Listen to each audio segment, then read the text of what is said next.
All right. Now, funnily enough, a habanero and a jalapeno are the same thing. Right. Yeah. That's the whole red bell pepper, green bell pepper thing, right? True. Right. But no, Serrano, its own thing.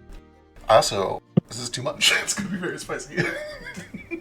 Oh, can I have it? No. It's mine.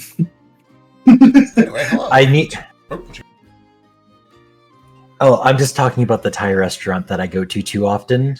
They refuse to give me Thai level Thai hot, even though I order Thai hot every time. You need to become brown. That usually actually helps. You need a big tan. No, this is a true thing. The actual assumption of restaurants is that if you give white people super spicy food, they're not going to come back. I know, they're going to complain about it. Yeah. Yeah. Well, I feel like the magic ticket is you just tell them you worked at a Thai restaurant. I did. Like, how do you bring that up in conversation without sounding like a dick, though? Yeah, that's true. It is kind of hard. The way I did it was there's a dish on the menu called drunken noodle or pad ki mao. They don't have pad ki mao listed. They just called it drunken noodles. And I didn't even think about it. I just ordered pad ki mao. And she's like, oh, you know the name of it. And I'm like, oh, yeah, I worked in a Thai restaurant. So I got to drop it like that. And I think that's how, yeah. Yeah, that's good. That's good. Wait, what you should do is just, memorize how to order Thai hot spicy in Thai. Okay. Yes, I could do that. Yeah. Do you like a good namyan? The feet one. It's like pink. It's like a little thick pink drink made of milk. It's really good. I like it a lot. I've never had that. Wow. The Thai place near me does that. That sounds good. Yeah, it is. I just get Thai iced coffee all the time. Okay, sorry. Anyway, we can play the game. Wildfolk, episode 86. This is probably going to be a slightly short session. This is the D&D equivalent of a meeting that could have been an email. But we have a big break coming up. We're going to be out for a couple of weeks doing a little friend get-together sort of deal.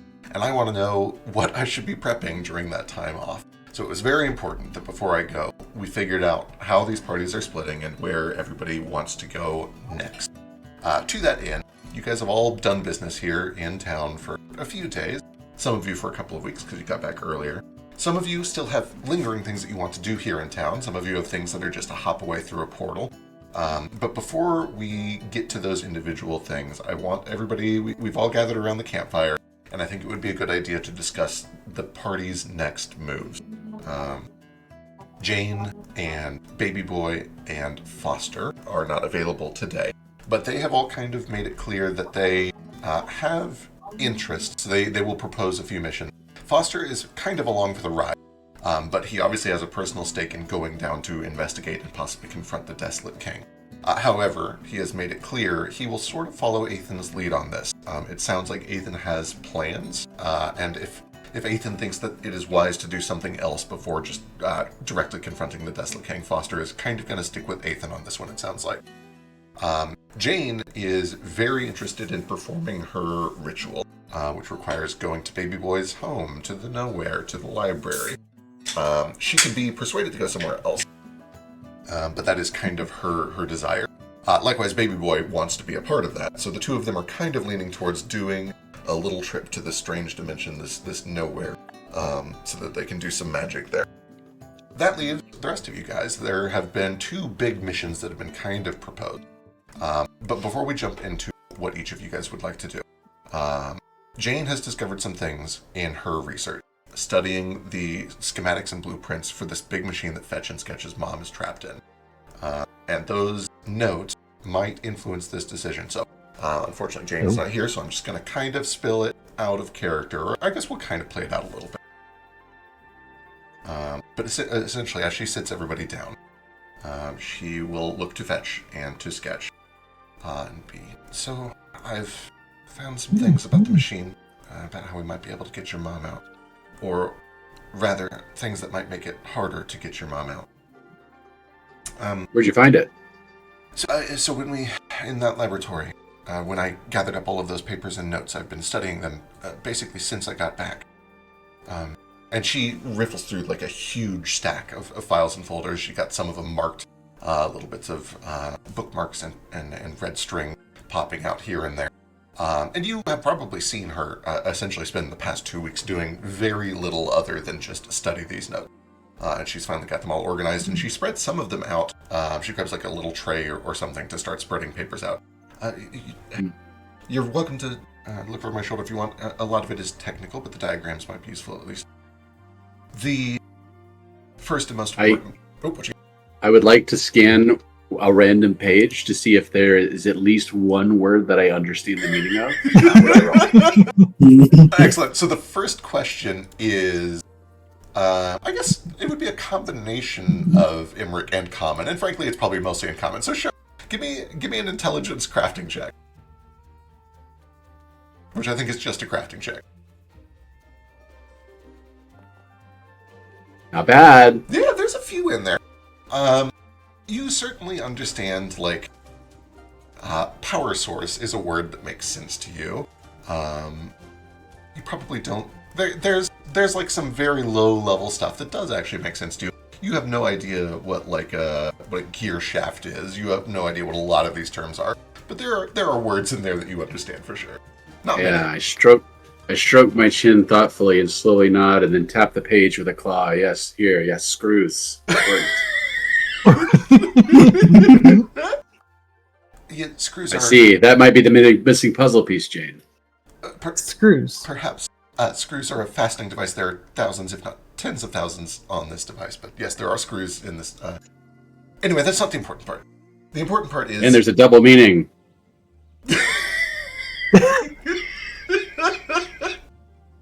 Yes. It could be coded. Be careful.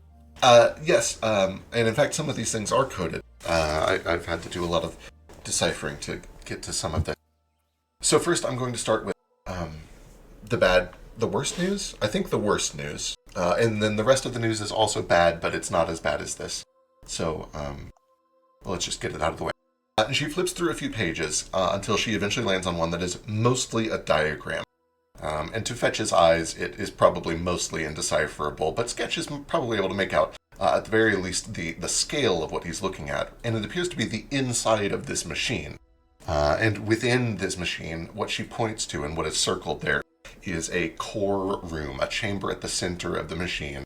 And in that chamber, there is a device that looks very similar to the one that you guys rescued Rita from, and the one that you found Sketch's hair in. In other words... I recall those devices looking very similar to an LCL plug.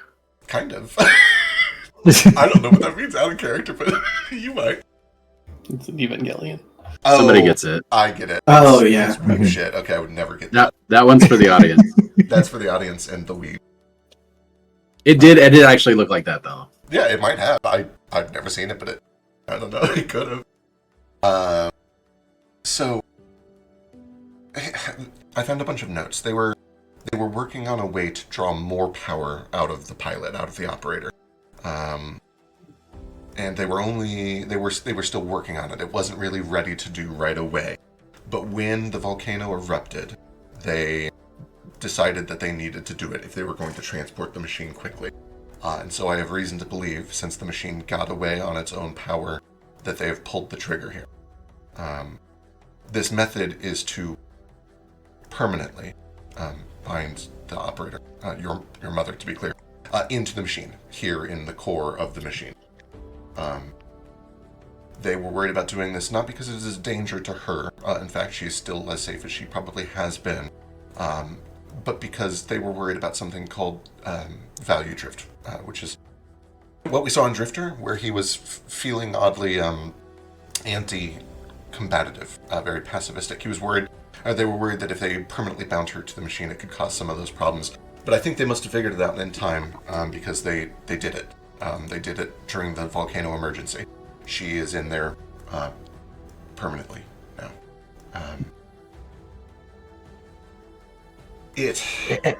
That's not true. There's got to be a way to get her out. That was my first thought, and so I've done some study. Well, maybe.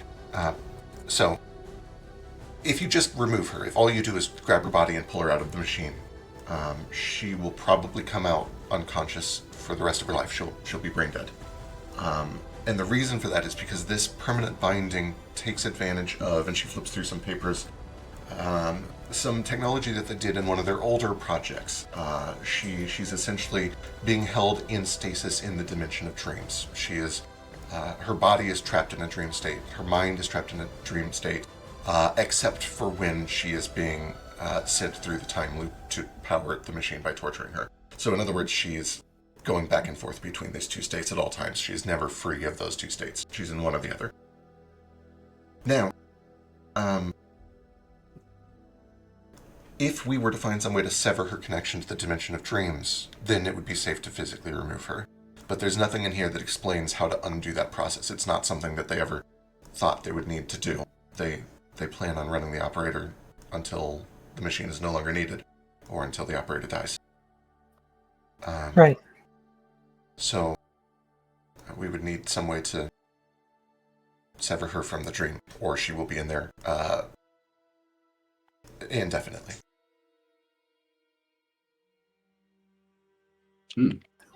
That guy at Twin Mirrors Lake was in our dreams, right? He might know how to do things. Or we could use him to do something? I don't know if he's going to be in the mood to be used for something, but if you get him out of his current deal, he probably owes you a favor. Right. Okay.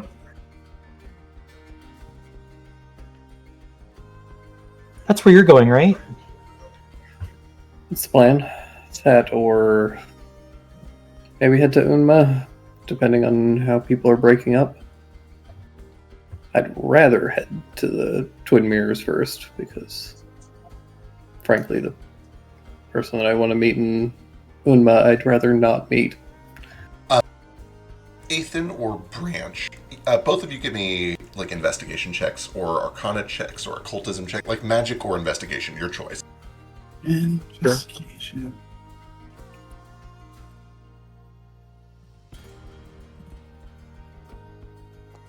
What one is it? Arcana? Yeah, any sort of magic or investigation check. Oh, This is essentially okay. a check to have well studied Raoul's notes. Oh, then I would like to roll Laura Roll's notes. Sure. Um, Yeah. I'm just gonna fucking hero point this, because what else am I gonna use it for? Got Yeah. Yay! Amazing. Ethan, you've 32? spent a lot of time, and so has Branch. For the record, Branch, I think actually even an 18, you would have found this as well.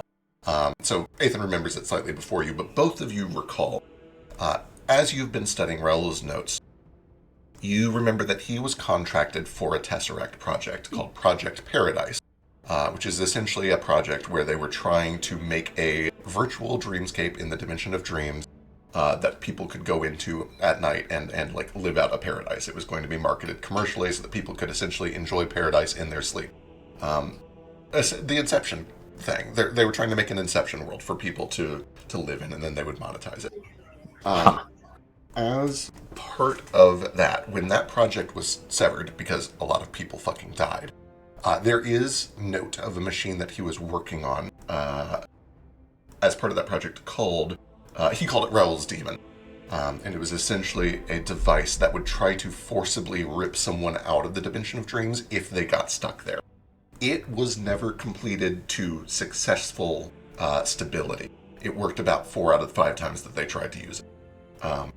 When he was fired from that job, when that project got canceled, he was given the device back. And then, when he started having problems with his own like services that he was selling to people in the desert, and he went on that journey into the desert and found Jet Shemet and made the deal with her for the piece of tree that is in the necklace, the one that gives you the anti-mind control necklace that is now being worn by Prickle Biscuit.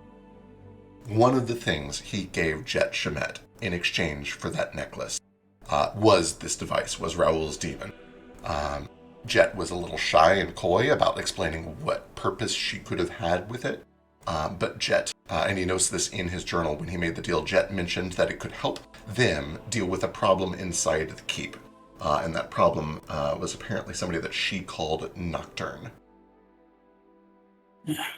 And I wouldn't exactly trust the fucking moral fiber of that guy's devices, considering he was turning men into giant meat creatures for convenience. But it's an option. And we have Jet's head if we really need to ask her where it is. Oh, I forgot you have her head. That's right. That's true. That's so true. Wait, you guys killed her? She was in the area. We did it as a matter of convenience, I guess. Fuck. We have her head. Well, did you have business with this woman? Yeah. What the fuck is wrong with you? She owed me money. How much? Fortunate for her. More than you can pay. Can we just pull out her fucking corpse and head and tell Tex to go dig in it? Yeah. Yeah, you pull out her head, and it is worth noting. It is decomposing rapidly, much more quickly than you would expect. With no check required, it seems to have mummified over the course of just days. It's God. Slowly shrunken. You have seen enough death, and Ethan for sure has seen enough death to understand that it is deteriorating much faster than natural. But it is still whole. It still has a jaw. It is still a head of a dead creature. It would probably but can I work. tell why? Give me Arcana or Occultism. Occultism is slightly better. Sure. Or if you have lore necromancy. I don't remember if you do. I don't, but I do have esoteric lore. Right, you have lore everything. I gotta remember to just always ask you to roll for that. Yes, Ethan, you are so keenly familiar with this on a 30. This is the sign of somebody who is bound to respawn. This is something that happens to a lot of vampires. It's happened to a lot of liches. Very powerful necromancers are they're pests. It's so hard to permanently get rid of them. They're fleas. They're roaches.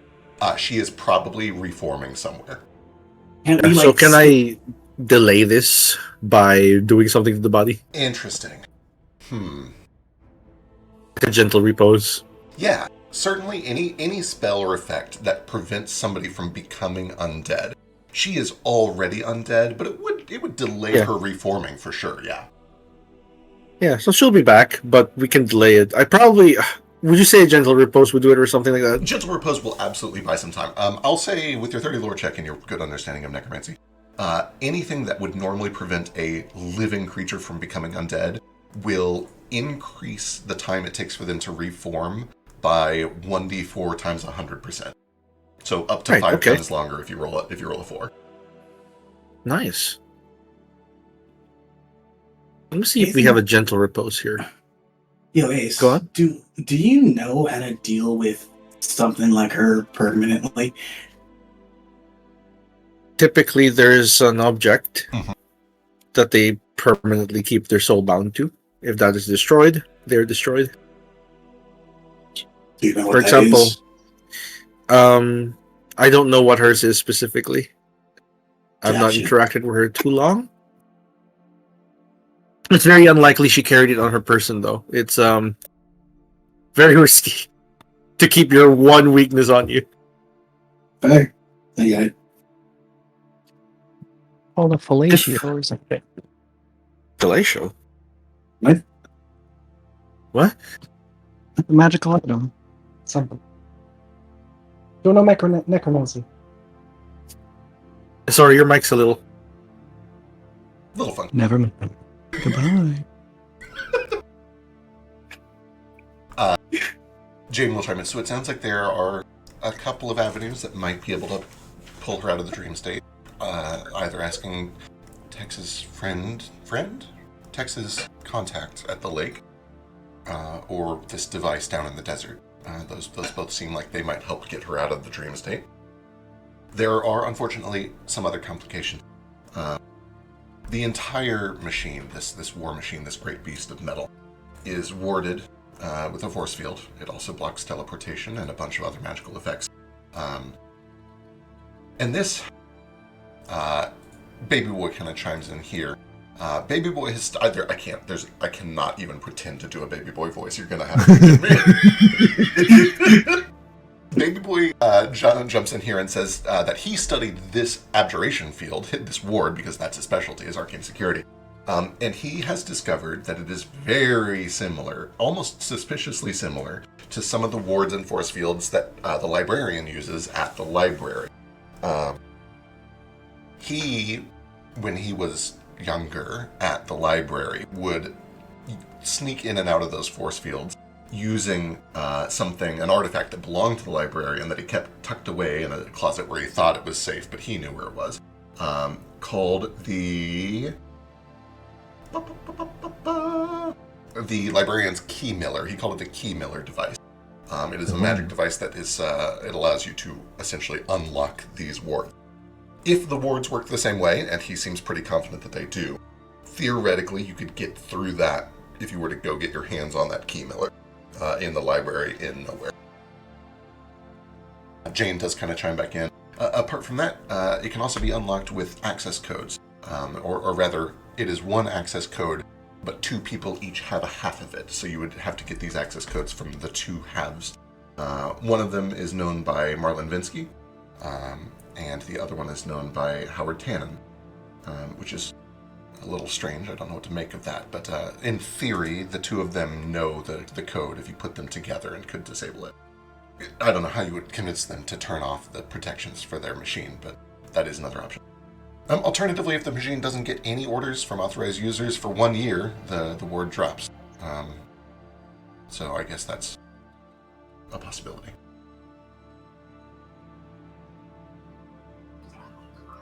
I don't know about waiting a whole year, but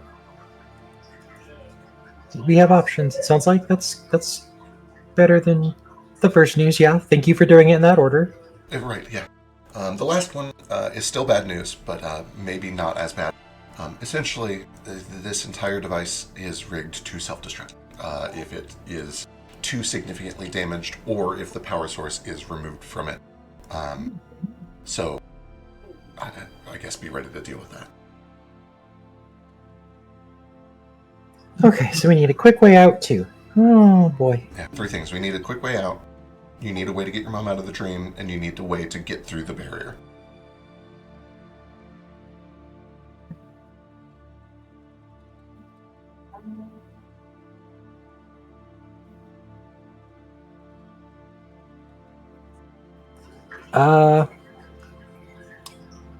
Sketch would ask Baby Boy if that was a relic that the librarian would keep on him, or if it's just in nowhere and he would know where to find it. Oh, I know where it's at. He never takes it anywhere.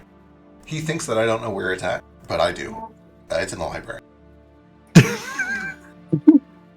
He knows where. True. Oh, okay. If you and Jane go, could you get that and bring it back? I owe you, but I can look for it. Okay, cool. That's one part down potentially. Baby Boy does say, so if Jane and I go, I don't think we were planning on going to the library, but we certainly can. It's one of my jobs at the library was I was kind of a mouser. These beasts would come in and like moths, they would try to eat all of the forbidden knowledge in there, and it was my job to hunt them down and keep the population under control. I haven't been there for a long time, so there might be a lot of those beasts in there. So Oh. yeah. So maybe a little help.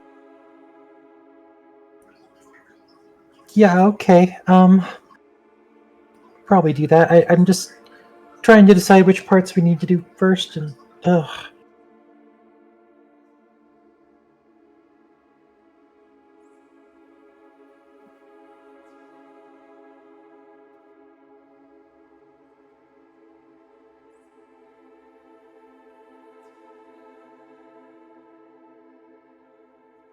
Ain't you dealing with Marlon Vinsky, Kaz?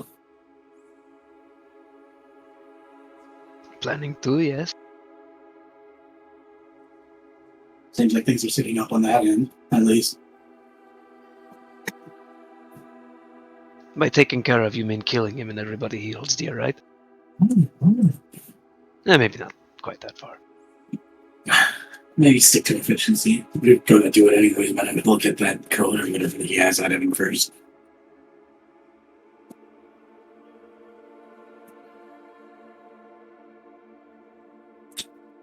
And personally, I ain't like that Cyrilin has a creature or whatever that they can use to invade other people's dreams. So that syncs up with your goals, I guess. I only caught like half of that. Your mic is a little muffled, a little garbly.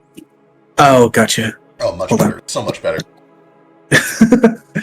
Okay, said, and I don't like how Cyrilin has a fucking dream creature. Bad enough that I gotta see their fucking faces whenever I go back into town, but in my head, I'd rather never see that again. So that lines up with whatever the fuck you're trying to do, right?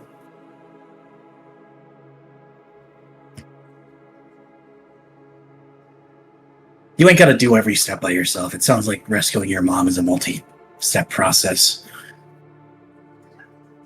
Yeah, there's quite a few things to do. Yeah.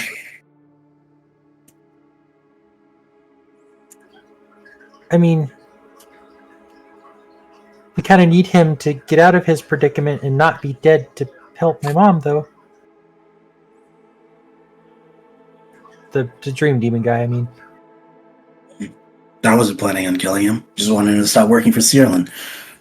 Or anyone else, honestly. Okay, yeah. That would be ideal. I did not like that. That was pretty terrible, actually.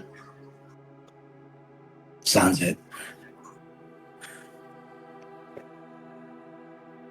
But I ain't know nothing about spirit weaving or how to tame one of them, and walking into a den filled with one of the most powerful ones sounds like suicide without an expert.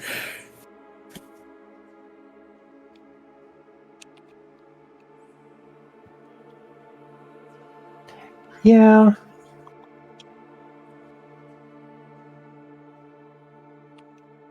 Definitely don't go alone. That'd be not... Yeah, don't do Well, that. I need at least one of... I think we need at least one of you who's fucking good at that. And fucking... taming them to help with it. Ruko and Sketch, I think you're the most adept at that. I don't really do that kind of spirit weaving. It's a different branch, I guess. It's better than nothing. What?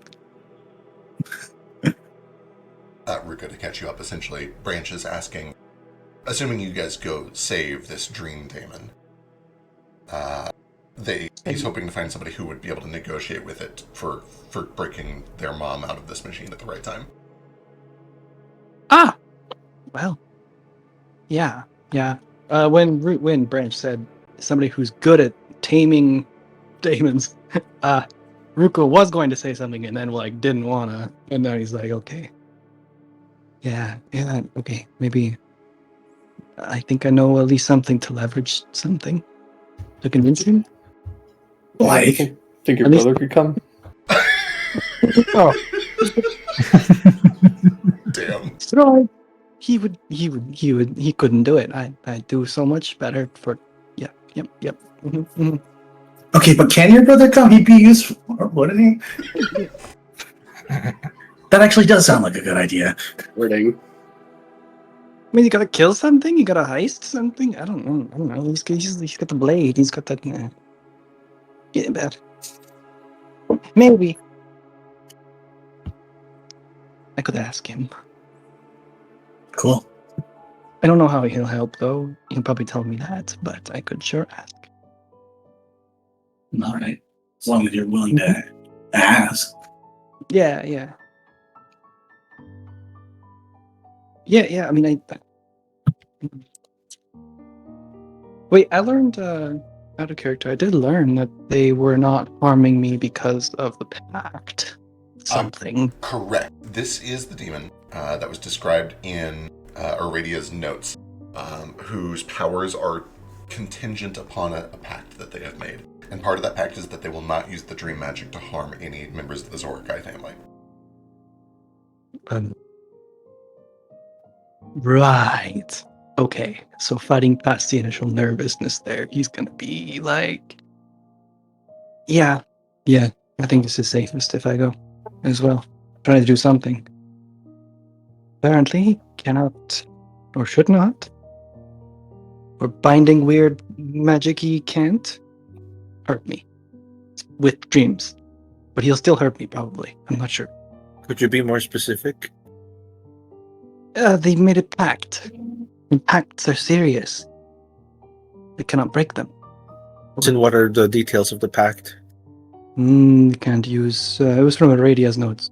She said that this one made a pact not to harm anyone of my family with the dream thing. Wait, So, no one in your family, Ruka? yeah, so I could just throw my brother at it, and yeah. Well, I guess we'll have to get married, Ruko. that's not. Poly things, because this would be kind of funny. That'd be really Sure. funny to show up as I'm a just- big squad with swords, and guess what? We're all men. Ruka, with no check required, you're pretty sure that would actually work. Yeah, Branch was genuinely gonna suggest that. Like, I didn't chat. maybe not fucking marriage, but like, does unofficial family work? Is there anyone No, here no, that you no, no, consider no, your no, fucking no. brother? Oh, we need the papers detailing our marriage. It must be official. It has to be official. A god must witness it. Rupe's afraid of this idea, so he stands up and he does a hip thrust. We gotta consummate. He's gotta make it scary. Okay, I'm gonna look into a fucking alternatives before Sure. that.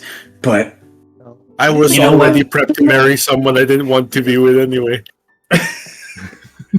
you were what? Since when? I was a prince. We were, betrothed in theory. To who? I didn't know yet. It was still being arranged.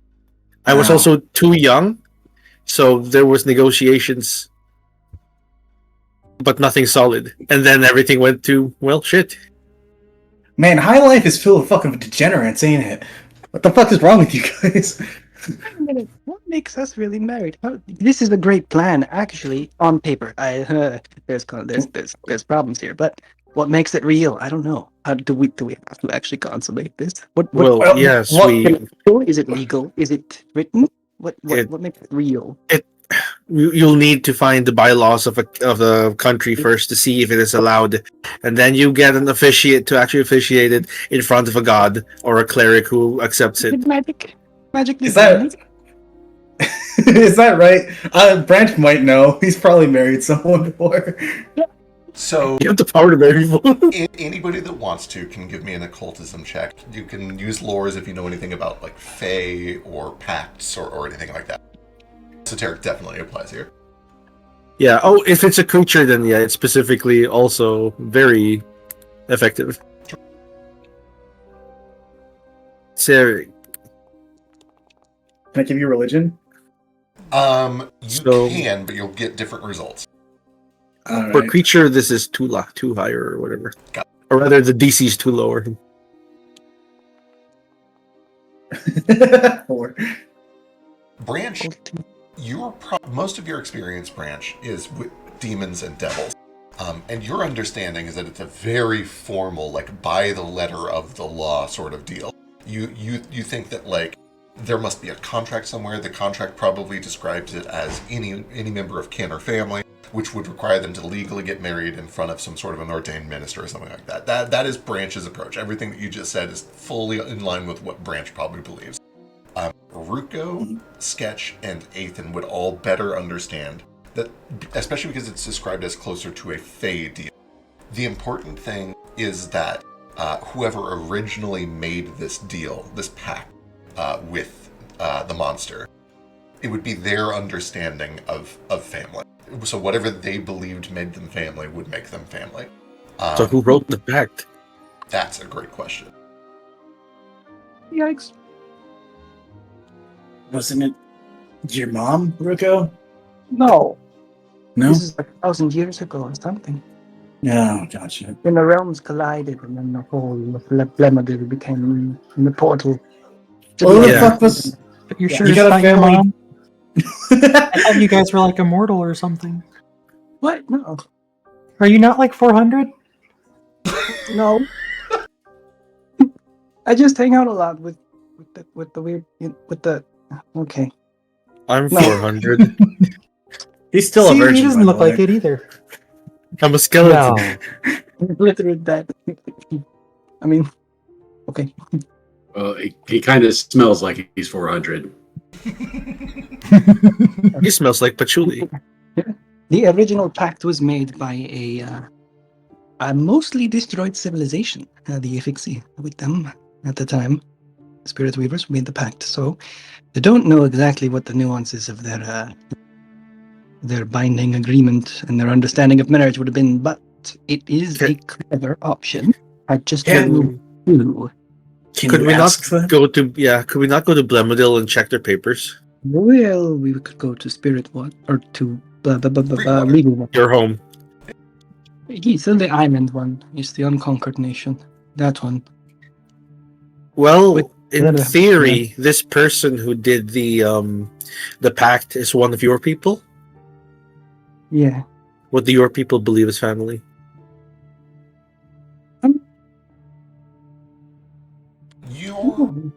Actually, I'll let you answer this. You tell me. Family. Well, there's two threads of thought. There's of course, the physical one. You know, you're related, which sucks because sometimes your relatives suck.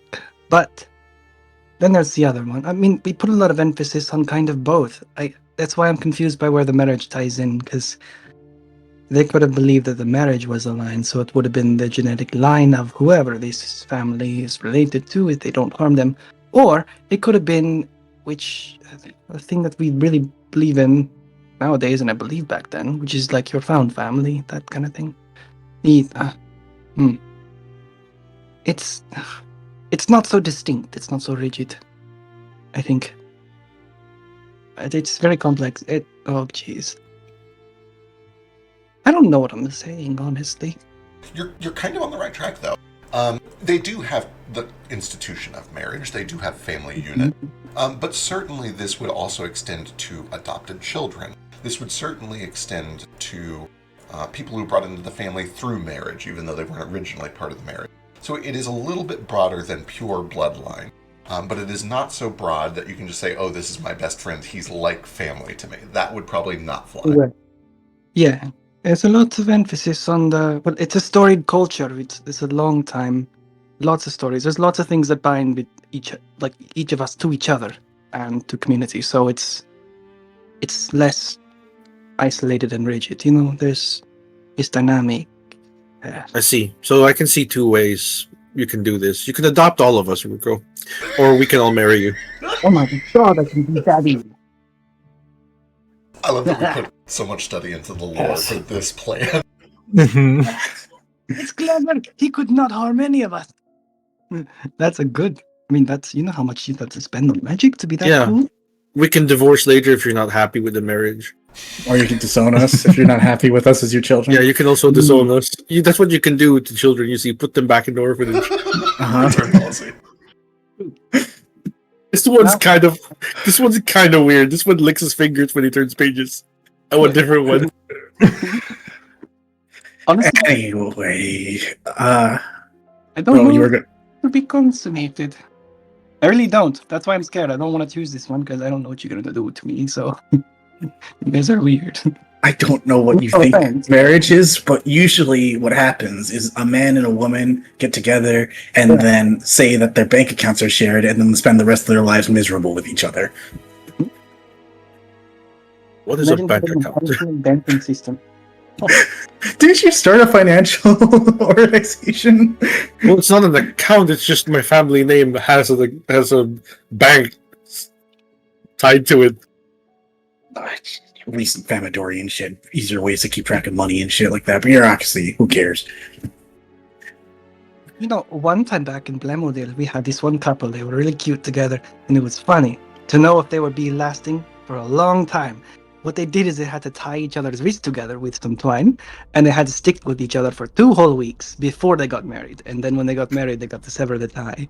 And so if you could not survive that endeavor, then, you know, it's not going to work. And it worked. It worked pretty well. But honestly, that sounds terrible. Yeah. It's cute, though. It's romantic. It's a story. No, it sounds... it sounds toxic, honestly. You cannot be with each other constantly for at least 2 weeks. If you Well, you it's will discover lots of deceptive, problems right? in the endeavor. That Well, won't you're be tied at the wrist, so it's not really proper. You're forced to be together, even in the toilet. Yeah, if you just lock them together in like a room or something, it'd make more sense. Or like told them, oh yeah, you need to go everywhere. But like tying at the wrist, that makes life so hard. If I you mean, cannot life live is attached to hard. each other for 2 weeks, or at least that's the thing. If you'll discover a lot very quickly. So Yeah, like Yeah, you can't wipe with your hand anymore. yeah, too bad. You gotta improvise. Spewing all weird things everywhere, and somebody has to do something, and it's gonna flip the reverse and all that. You gotta be real with each other. Yeah, this is not real. It's what I'm saying. You can't do this. This is insane people behavior. So life is I- hard, right? And you have a lot of hardships you're going to have to face together. Exactly. If you two can't deal with being stuck together for 2 weeks, even though it's hard and stupid and an unnecessary task, then you probably shouldn't be together, permanently. And it was No. hilarious to everyone else watching because This is a false goalpost. Because if you love someone, this shouldn't have to be tied together. I understand the concept. You should never go into battle with someone you've never been on a hunt with before. You don't have the Exactly. camaraderie that's required. You don't really need to know them to marry them or love them, really. Oh God, you see that's different. Okay. Yeah, that's the Unmo talking. I'm guessing. My parents loved each other very much, but they were, they had the choice to marry each other. This is different. That's a title marriage. This is a we're going everything awkward or anything terrible is going to happen. We're gonna do the things together. It's like a binding, like a social, like a best friend, but better. That jeez. We really just give need up. the paper. It doesn't have to be more than that. No pain. Wait, I'm not. Marriage, like all things, are tools and weapons. Meant to defeat the enemy. Okay, but Is that why you've been learning dancing lessons from me for the past 2 months? I just like dancing. That's the only thing that ain't a tool and weapon. Got it. maybe it was. I Like have that. used it to fight. Oh, wait, you have? Yeah, oh, you didn't see it. I did a flare to avoid an attack once. Fuck yeah! And he like raises both his hands for a high five from you. High five that wood clacks against the bone. Ow! I need to remember that.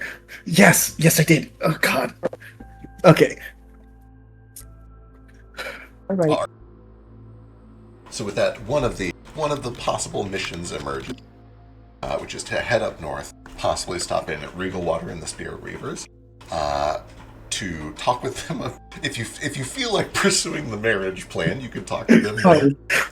But also to inquisit Drajak and learn what he knew, and then head from there to the west of the Twinmere Lakes, to where there's probably a Cyril ambush waiting, and they are guarding the lake where Somnum resides. Rescue Somnum, get two of Tex's totems back, and maybe make a deal with Somnum so that he might be able to help break Switch out of the machine when the time comes. That is one mission that has emerged. And it sounds like Ruko might be interested in that mission. Yeah. That sounds like a plan. So I'm gonna drop a Ruko in there. Okay. And now, if it's just kissing, maybe. But you don't have a problem. To be clear, this plan does not necessitate the crazy marriage plan. I know, but we're gonna explore it. Well, I guess we have to find out. Yeah, we are. We have to. In fact, the result of LichCon, the idea was to sort of we got all these 5 magical, like, undead people. Wonder if Foster would like to be there as well.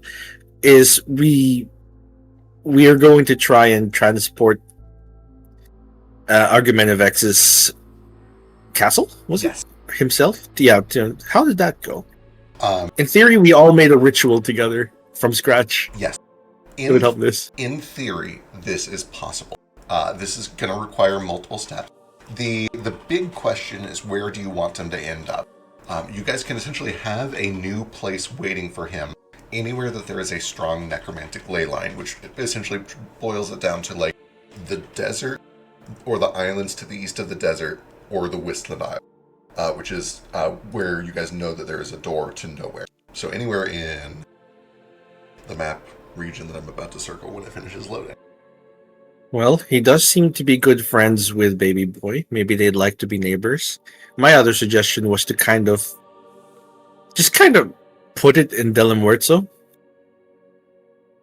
Because Del Muerto is hidden.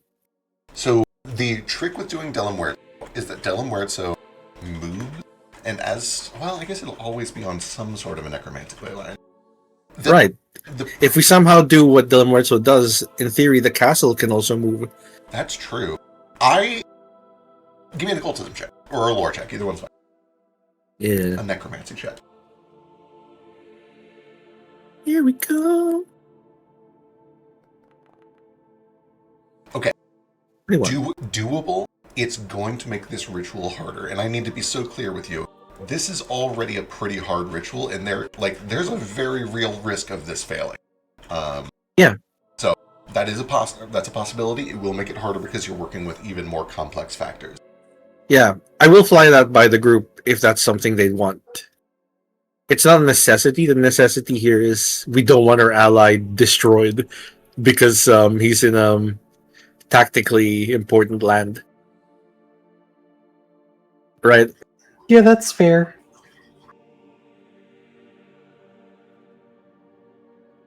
It's either that or we somehow take on a whole fleet of ships. Which seems less feasible. But more fun. Oh, you're pretty sure that there's going to be a whole fleet of ships at some point, but it might be too late to get him out of there. Okay. Plan number 2. How Work long- with him, animate a ton of undead sharks. Just And a just ton sail of it- undead sharks and whales. to the middle of the ocean. No, just in the coast, so they attack the ships to bother them. Fair, I guess. Never mind. You So, think- picture this. A bunch of sharks fly out of the water. And they are just bones. They attack the entire crew. Something breaches the surface of the water. Bam! It is a whale skeleton. It encases the ship, and now the ship is a whale skeleton. Okay, I'm visualizing this. I'm seeing it. I'm seeing the fucking like hordes of sea life coming up on the Syrian Navy, and my god, it's fucking beautiful. But man, this is fucking stupid. Where are we gonna get that many sharks? Are there even that many sharks in the world? Yes! There's a lot of sharks! Are you That's sure? an I'm shark. not. Does he suffocate immediately? They'd be undead! I'm in trouble. I got 10 minutes and I'm not breathing. Oh no. It Cash, feels, go fill a bucket with water and pour it on him. Flopping around. it feels noteworthy to remind you that Argumentative X's castle is at the foot of a mountain several hundred miles from the nearest shore. Doesn't the mountain meet the sea though? Oh, I thought he was on a cliff No. overlooking the fucking... So it kind See? of, yes, but the point is that he's not overlooking the sea, he's overlooking land. He's very inland. Okay, that changes some stuff. And Gorillas it is. and the ships that they brought in were airships, the ones that were firing on the camp. Or the, Oh, on the okay. castle. They have air... Okay, they're not water They, ships. for the record, Yeah. they do, and this is something Kaz knows intimately. They have a huge and powerful navy as well, but that is mostly over in the Tapwine Sea right now.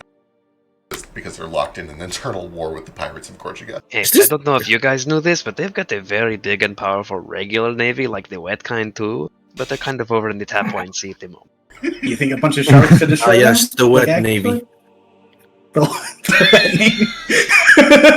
navy. Back in my day, it was only the wet navy. Now they have, like, light sky navy? Yeah, the Sky Navy. It's actually pretty Now that- cool to see You those know, ships. somebody's probably got to come up with like a better name for that. Some kind of like aerial force, right?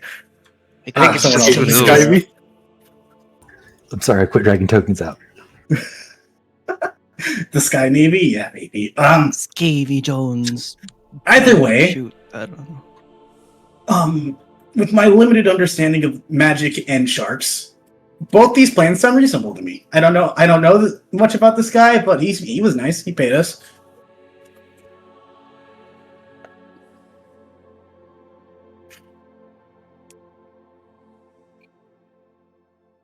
We got we do also just have Ruko who commands water elements. You I sure could just teleporting him to Del Muerzo would be a good idea? We haven't checked up on them in a while. I ain't even sure if they're still there, considering how much moves the Desolate King's making. It is a problem. You got any solutions yet? Think of it at all? For Del Muerto? For, that whole shit going down in the desert.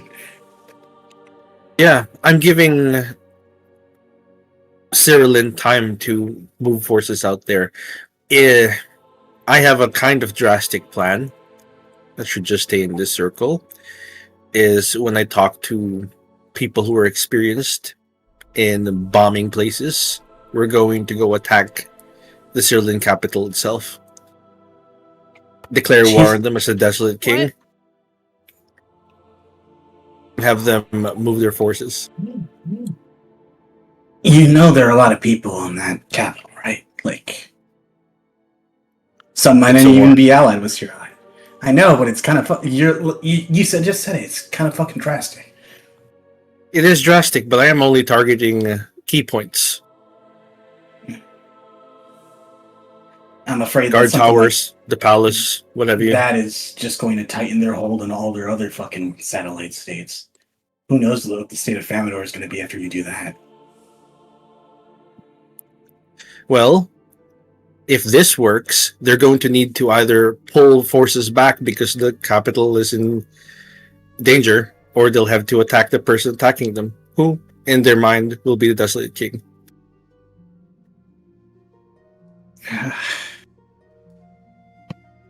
You know what? It sounds insane anyway. I don't even know where you're going to find that many airships, but they can entertain the idea for a bit. Where are you going to find it? What, airships? No. I'm sneaking in and I'm planting bombs with a select few. Oh. Whoa. You gotta meet my friends. I would love to meet your friends. If there's someone who's good at demolition, what would you call this? Sapping? Yeah. Well, I told you what happened to the last guy who fucking blew up a Cyrillin fucking structure, right? Yeah, he was in the blast and wanting to die. Okay, real quick. Yeah, he was asking about friends who know what's happening. yeah. We got Zep. He's back in Blemodel. He's excellent at one being small and sneaky, but mostly he's really good at making bombs. And the other guy, well, I guess it's my brother, but there's smaller teams of sappers. I think we can get into touch with some useful individuals, maybe. And I will note about the church guy. He went down as a legend, at least in terms of the stories. I'm pretty sure I'm the only guy who still talks about him. That temple's already back up. Took a few months. Yeah, well.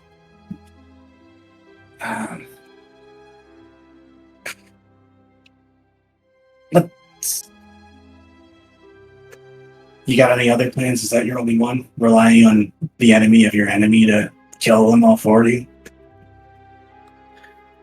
No. Okay. Can I hear the other ones?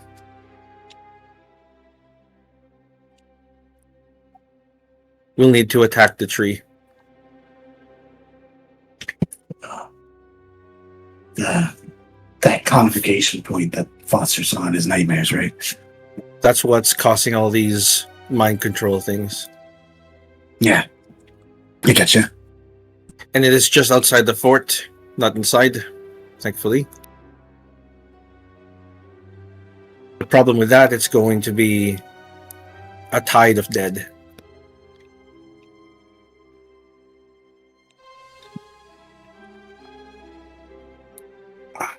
Well, from what we've seen so far, there ain't no way that an undead person can tell that someone else is undead if the only thing is strictly appearance. There ain't no bond between you two. You didn't even know that baby boy was undead until he told you. Well, recently turned undead until he told you. Prickly Biscuit told me. Oh, gotcha. Prickle Biscuit can see the dead. Prickle Biscuit sees all, don't you, Prickle Biscuits? I'm sorry, I'm late for dinner. You don't get anything else out of me until you feed me. Oh my god, okay. There are like 2 ghosts over there. I don't know if you know them, but he just like cocks his head to the side, stares at them. I wave in that general direction. See, that's the thing about that's the thing about Prickle Biscuit and cats in general, is that hyenas can see cats too. A lot of people don't know that, but we aren't knocks about it.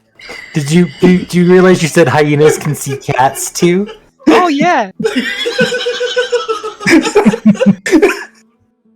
I can see cats and other hyenas and sometimes even the occasional ghost. Most of the time I just kind of let them be though. That's their With such business. great eyes, Cackles. I can even see you right now. Wow.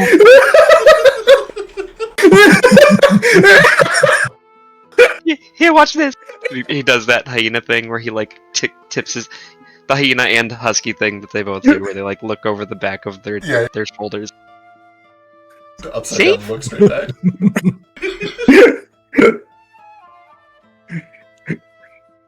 All right. So if we ever need someone to look at something, Gackles is our guy.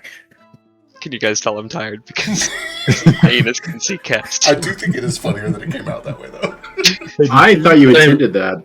Yeah, that seems more like a Cackles thing to say. Yeah. Just play it off. Just play it off. All right. Fine. Sneak in the fort, set a tree on fire. That doesn't seem that hard. It's less of the tree on fire, more we have to retrieve the seed of the moonlight prayer. Is that where he's keeping it?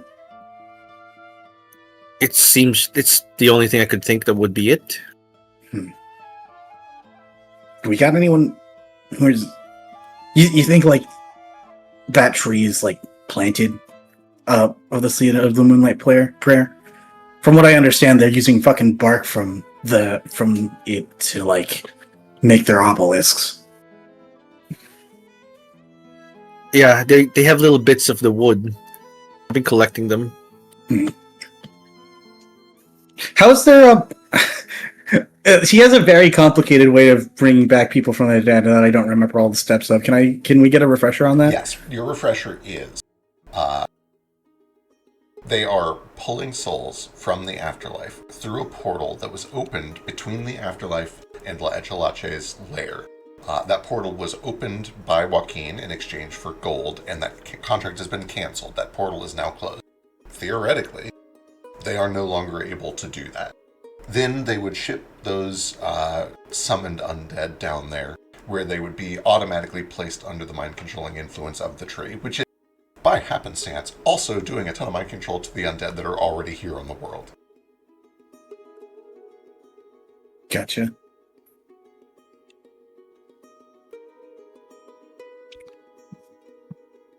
So that's that then. On the bright side, I guess you can't call any more forces.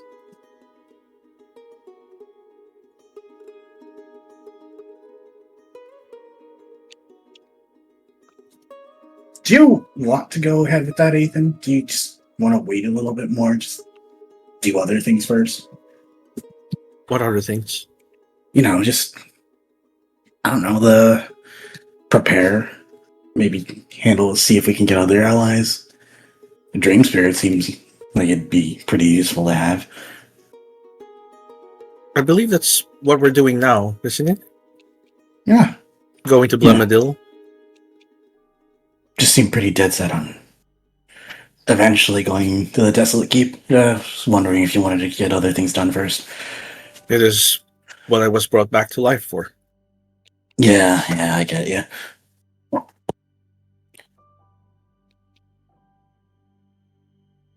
I got something to show you later on, by the way, when we're away from the campfire.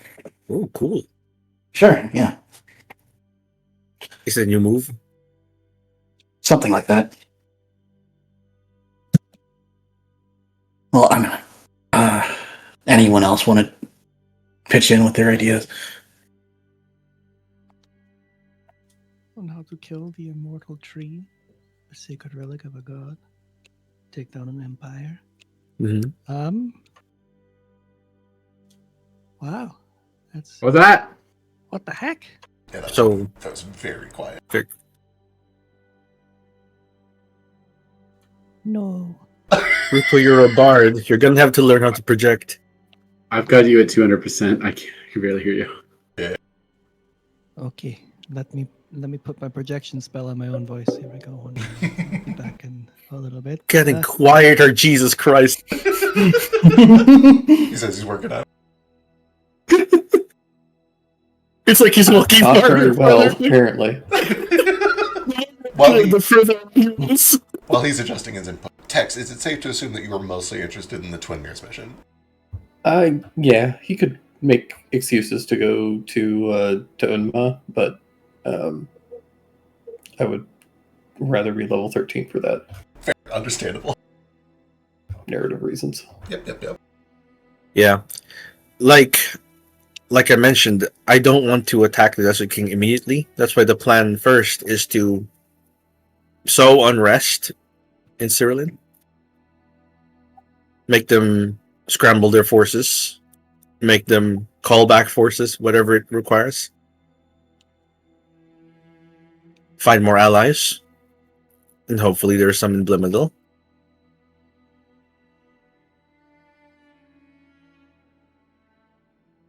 There should be. There's plenty of. Quite literally, we've been destroyed by Cyrillin for generations. So yeah, I'm sure there's some sympathizers.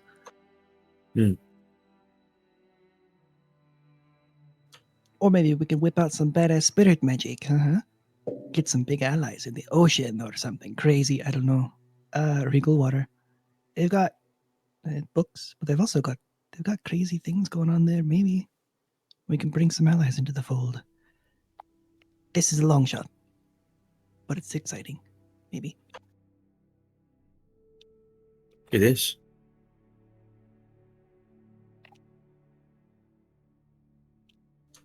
What are you gonna do after? After you win, or take die, down I Cyrillin? guess. That's a pretty lofty goal. They killed my mother. Yeah, They killed my brothers. If it takes every bone in my body, Remus will die.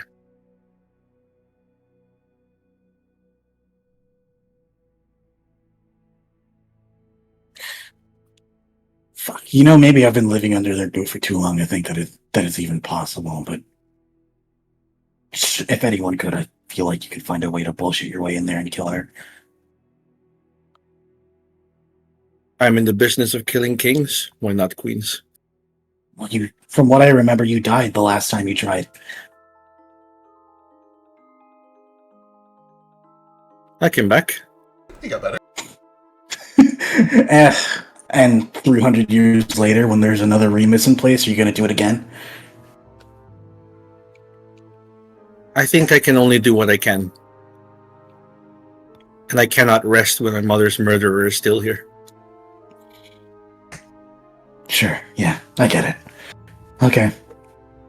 Oh, glad to know we're both still aligned on most of what we want to do. After that, though, if I'm still here, acting. Yeah, the game of masks, all that, right? That and the stage play, maybe. You a writer? Since when? I could start.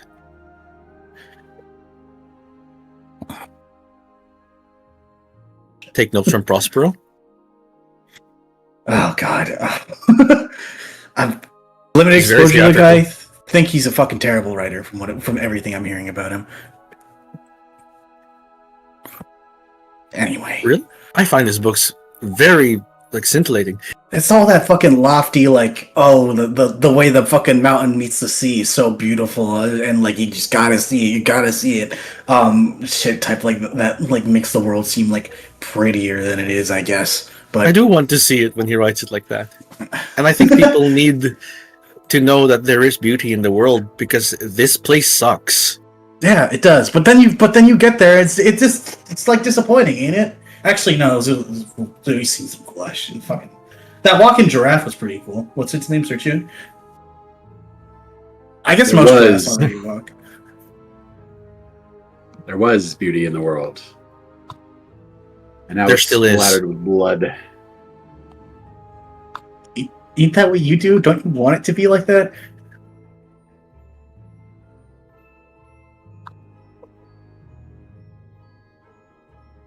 There.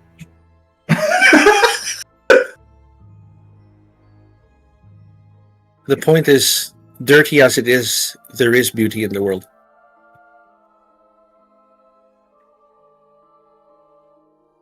Yeah, I get you. It's not all bad. I can't say I've totally hated the last 2 months being away from fucking.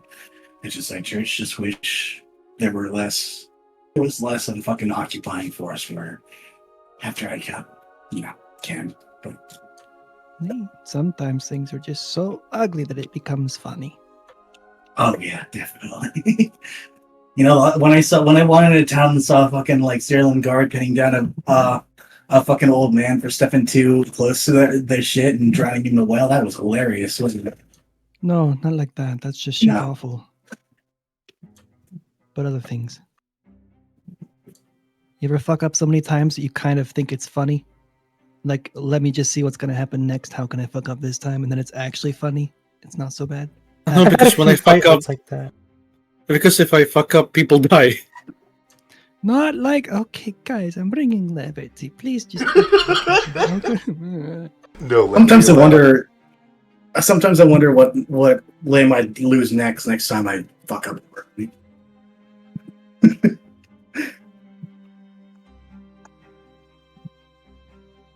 Is it the dick? I lost that. It wasn't much of a loss. If I had to choose one, I feel like that wouldn't be the worst in the world, but like it'd be real painful. I want that. I would like that, please.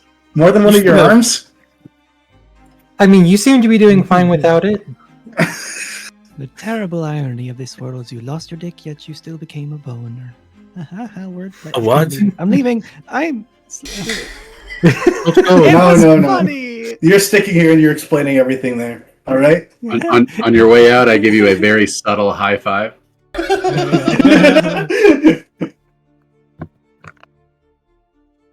Oh, we do have a hand raise from Fetch. What's up, Fetch?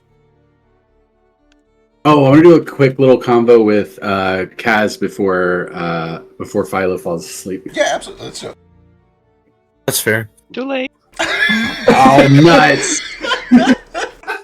Oh, dang it! I think Fetch is just gonna go and pull Kaz off the side if there's a chance, or like give a signal like, hey, come over here in this chat real quick privately. Yeah, you guys find a moment where everybody is kind of talking about dumb stuff, and you have a few minutes to step away.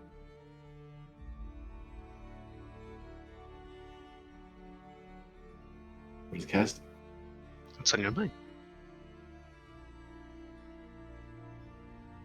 I'm coming too. I'm taking note. That's fine. I'm just gonna kind of brood quietly. I'm taking a moment to collect my thoughts, figure out how to word what I want to say. Kaz, you owe me a small favor, and I think I need your help. I do? Let me explain a couple of things. So Fetch is then going to like unsling that long arm that he carries with him. It's described as an exquisite double-barreled long arm with golden filigree, blood red stock. Kaz, you should recognize this, I think. Yes, Yeah. way back in episode 1. A long time ago, I spiked it with an ironwood thorn, and I can't get the thorn manifest the way I wanted to. What I wanted to say is, Life out in the world outside of Zulukara is very strange to me. And I'm used to the world being unfair. But I had never until recently seen battle be unfair. It's not fair that any random coward, nobody, no name, anybody, can pick up one of these and match the best of my people in battle.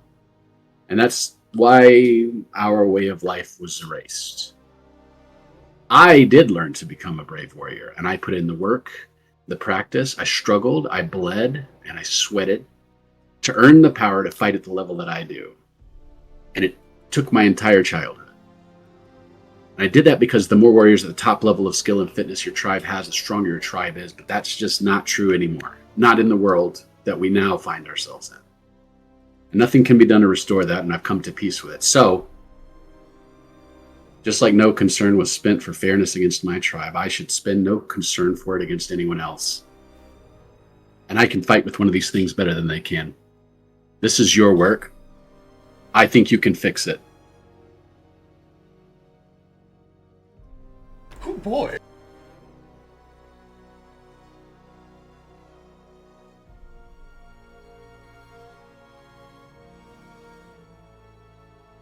If you'd be willing to, Kaz, I want you to fix this device for me and make me equal to them.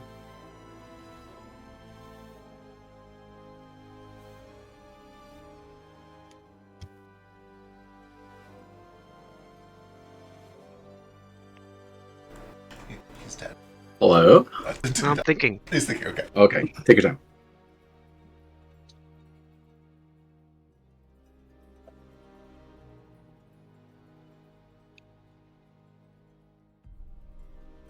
I understand your frustration and how you. I hope that you do not consider me an enemy just because I have taken part in building these, but it is.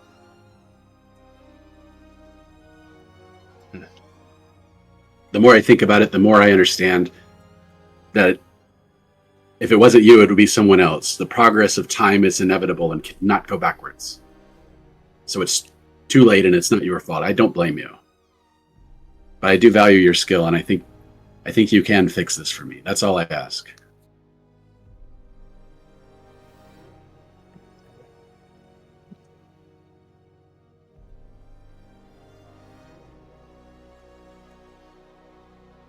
And cut the barrel down so I can do the one-handed. Yeah, Sanas! Okay, it isn't my handiwork. It's a little crude for my design, but I can probably fix it. The thorn in there it's in there pretty deep. If not this one, I can certainly take a look and maybe create something similar. Give it to you then. And if I cannot fix it, I will give it back to you so you can break it more. It seems like it would be cathartic for you. Now explain to me. Earlier, other people were talking about a bomb. How does that work? There are a couple of different kinds. Most of them involve a very similar technology to how this gun or many guns work, just on a larger scale. It's a black powder or some sort of other reaction. Kaz is better at explaining explosions than I am. My understanding is that it's kind of like using special dirt that you found and a special machine to convert that dirt into a spirit weaver's fireball of lava.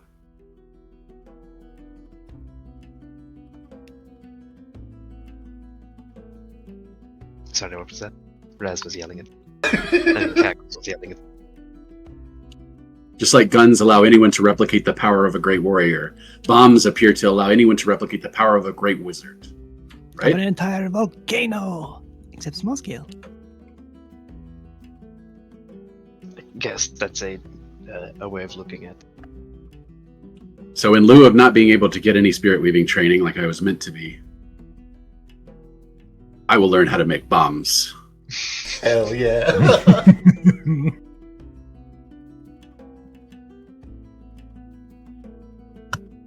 I admire and support this endeavor. Yeah. That's all I wanted. All right. Let's see. So, Kaz, you are your token is currently over on doing the canal. That is, you can absolutely do that, especially if you get some folks to go with you.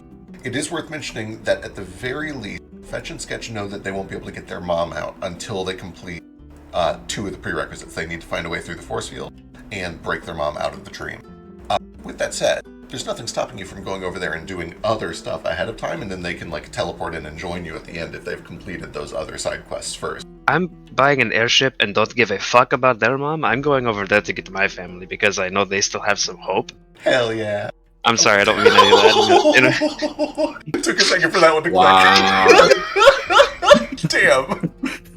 No, sorry, I put that. I can't remember if I put that in before these like subplots kind of put up. I want to. I also want to say, just kind of above the board, over the above the table. We talked about it a little bit in Telegram. If you guys want, you can do 3 groups. We don't need to do 2 groups. It will mean that you play once every 3 weeks instead of every 2 weeks. A 3-party system. A 3-party system. In 2025, unheard of. It is unheard of. It's too late to change things. So, follow your heart is what I'm saying. I'm just letting you know that the 2 of them also have business over there. They just can't do it yet. But if you want to go ahead of time, that is totally fine. Yeah. Especially if you get some other folks to join you. For what it's worth, Baby Boy does have fast travel, so if he gets done with the time travel ritual, he can just grab the thing he needs from the library and bamf over to you.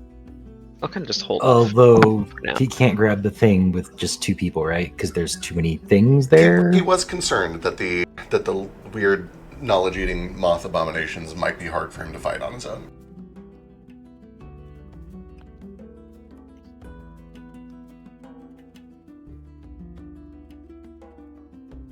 While you're pondering, how about Ethan? Ethan, what are you feeling? Where are you leaning?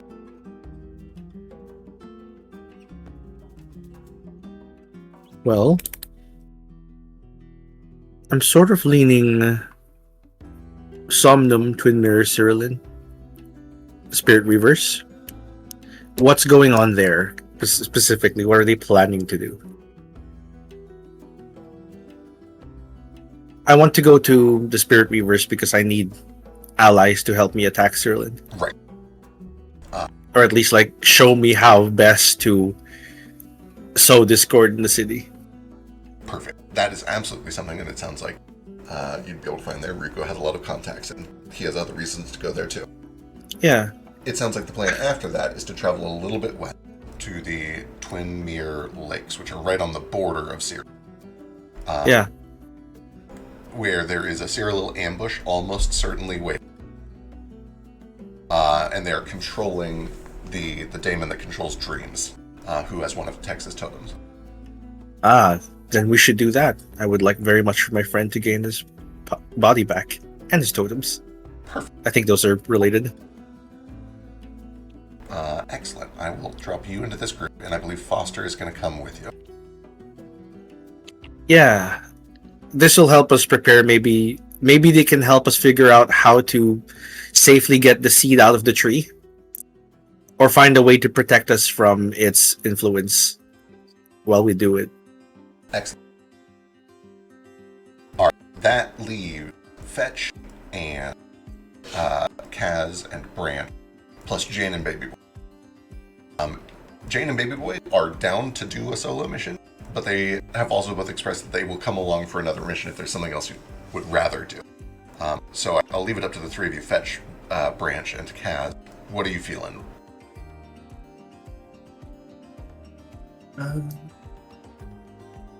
There's sounds like- already a lot of people with the Somnum Twin Mirror Lakes thing. I'm hero flexible, I guess. I can do whatever the fuck I want. But yeah.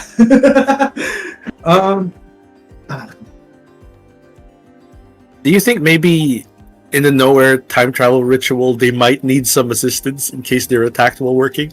They did say that one of the things they need is like someone who knows religion for the time travel ritual, right? Oh, that is so true. Yeah, give me a second. I forgot. So helpful for you. Yeah, I'm glad you remembered that. Jane, book. I'm very glad you remembered that because they would have been up creek without a paddle if they didn't have somebody for that religion. God damn, I might have to do that. Yay, more Branch and Jade interactions. God damn it. I haven't had that in a while, though. I was gonna say it's been a bit. It's basically since the cave. And that went so well. That was so I need another really good opportunity to bond in private like that.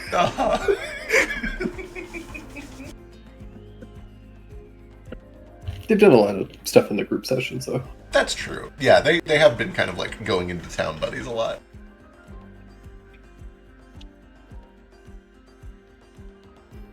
Where the fuck is this book? Where did I put this goddamn book?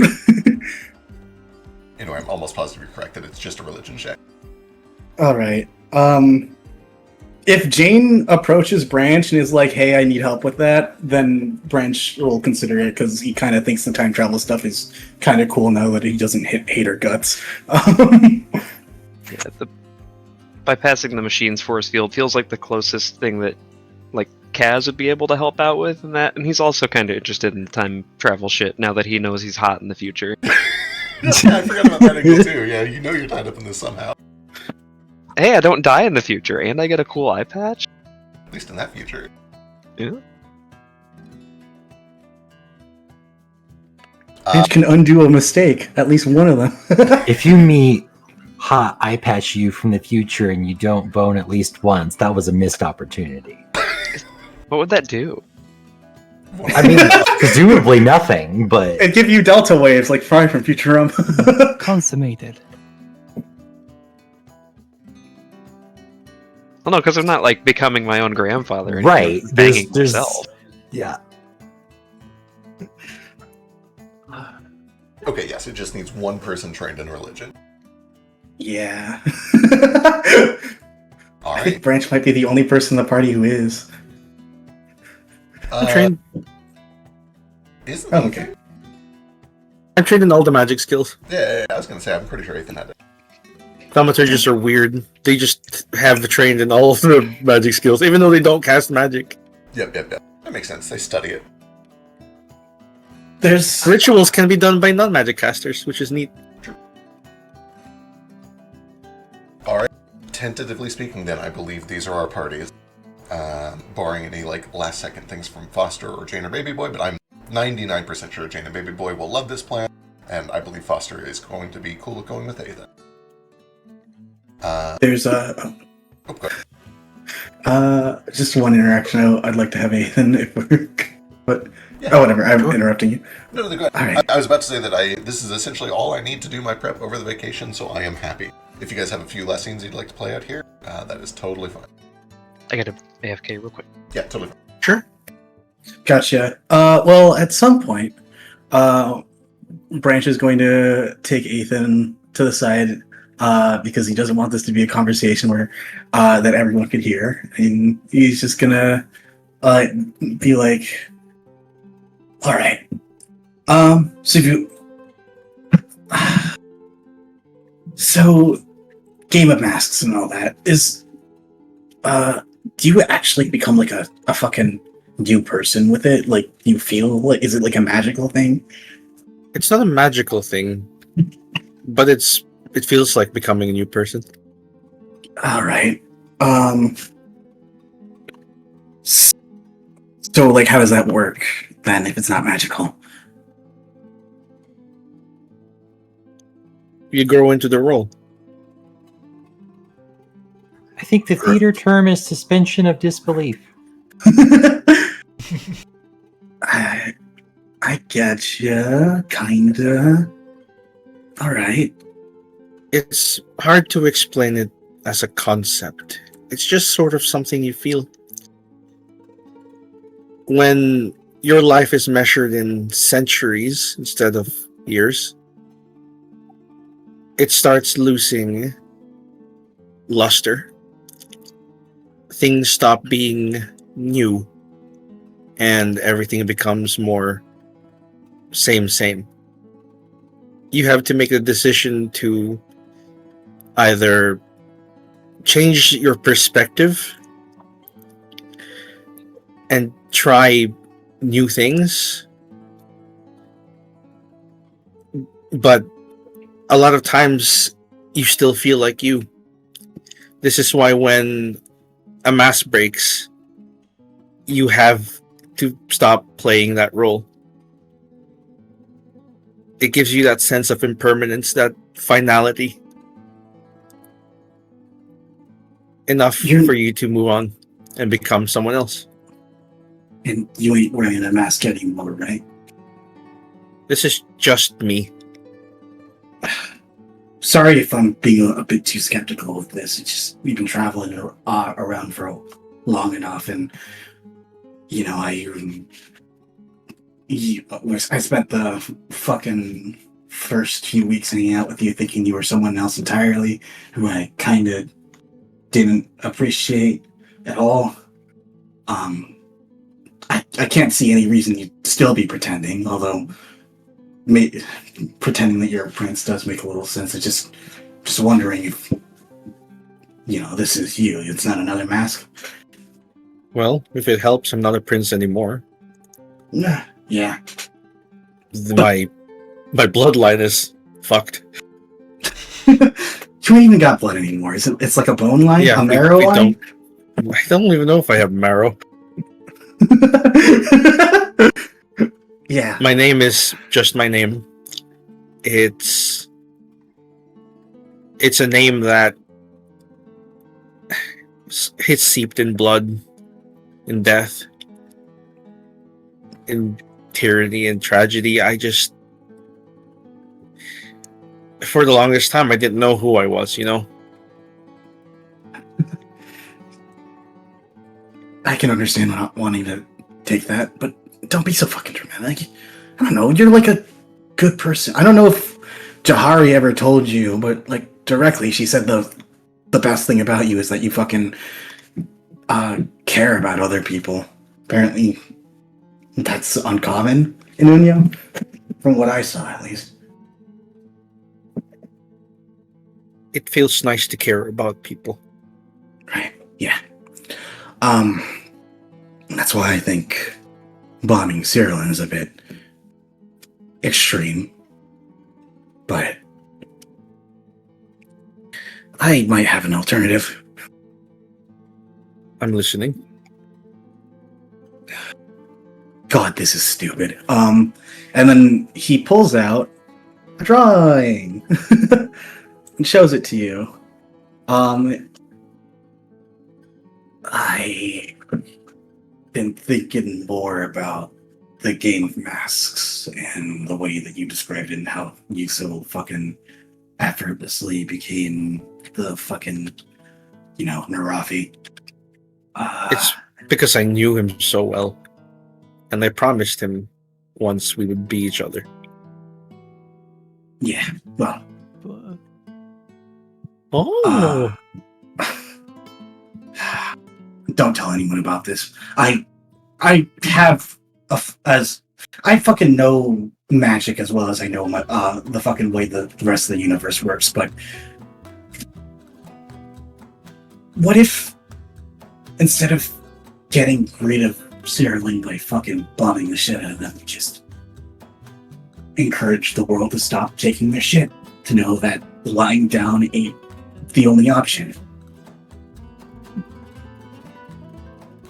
Your rebellion.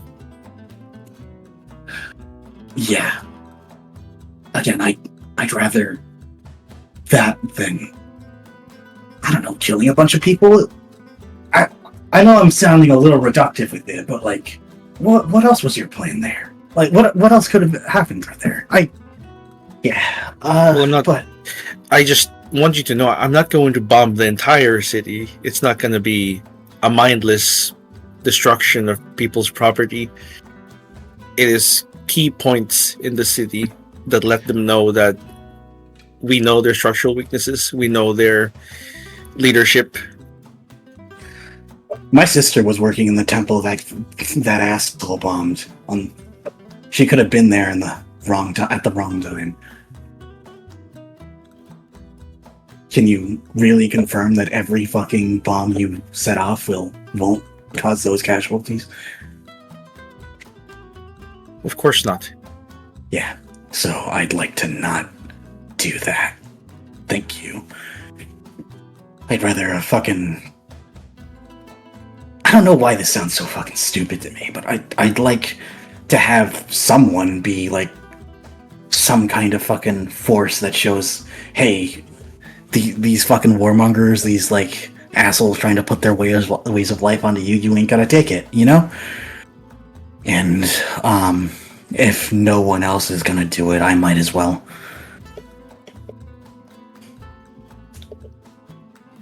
How do you intend to?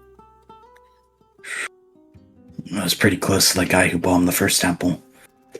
And even though they forgot me by now, I'm pretty sure if I come back in the public eye, they'll remember me as the guy who almost got executed because I killed a different government official some other time. Sounds like a good backstory already. It is a good backstory. It's just, what are the methods which you are going to use? I don't know.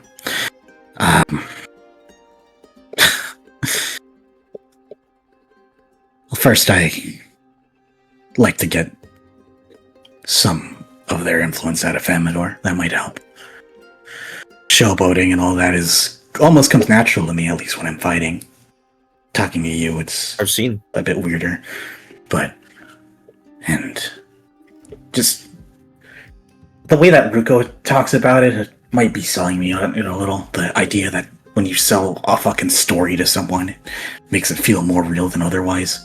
You know, back before I was in Edgerton, when I did street performances, our main fucking gig was pretending to be like adventurers who like fucking hate each other and like getting into like fights full of flourishes and just random shit that like you never get into an actual fight, because people like that. They like seeing people stronger than them fight, not even like battles for them, but just fight at all.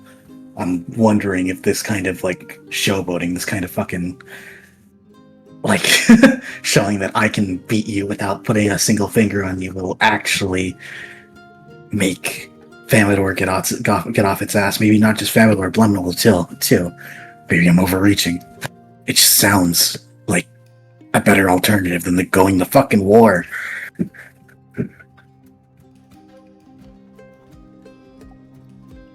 War was never the intention, not for us.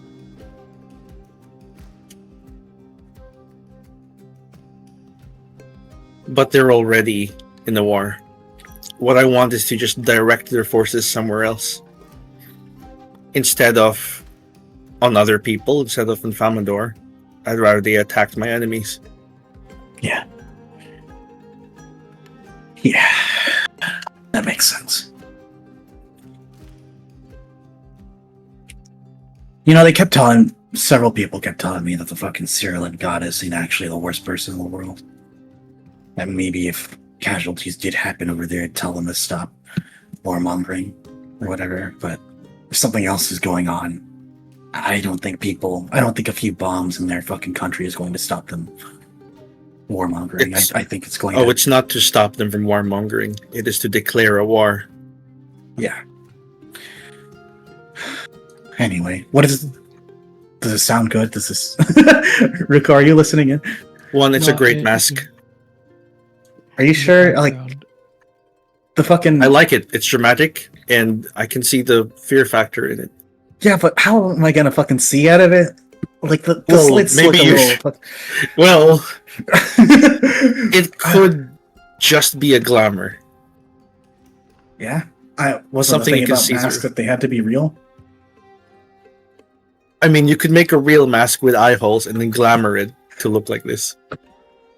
That way you can see through it without anyone actually seeing into you. There are masks like that. Like we had someone who wore a hood as a mask, and I thought, well, but just still shows your face. But when he pulled the hood over, it made everything black except these two green glowing eyes, and that was pretty cool.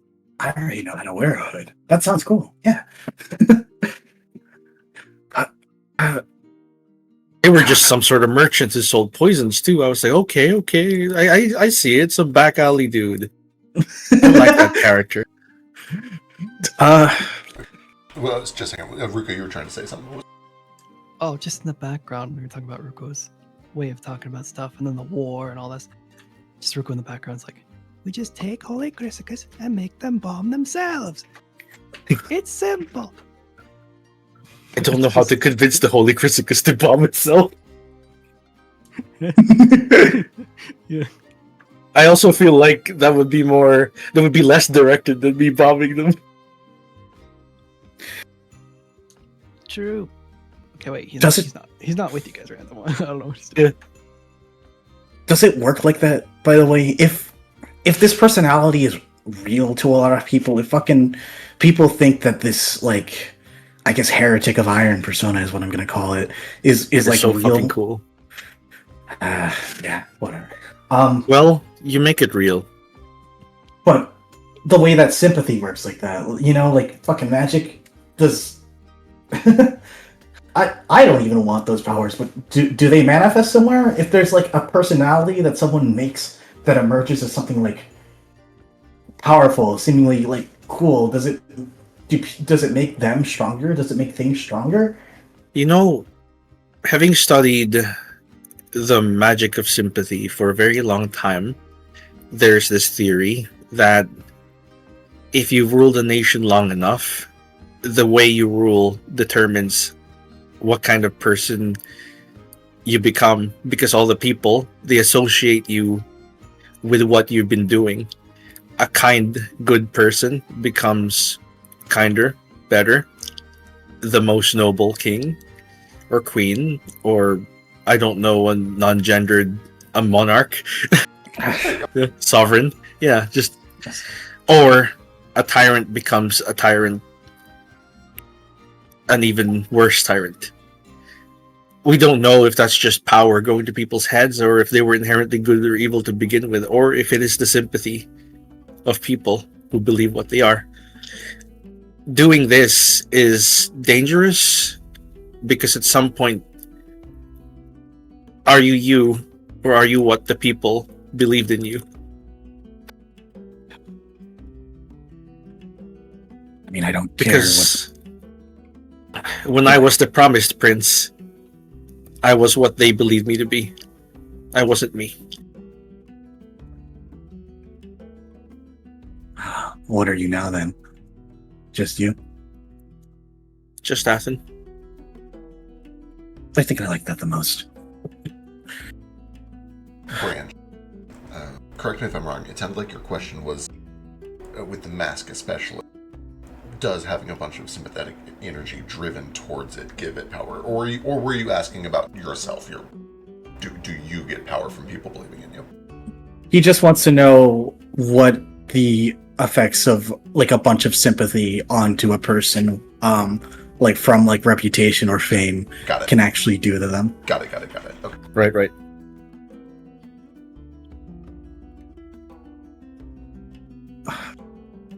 I guess that makes sense. I didn't consider it like that. Listen, I ain't even like reputation shit. Like, most people either knew me as the fucking kid who got the fucking priestess of the Church of Edis killed, or hey, that one asshole cop. It'd be nice if I could make a persona that wasn't either of those two things.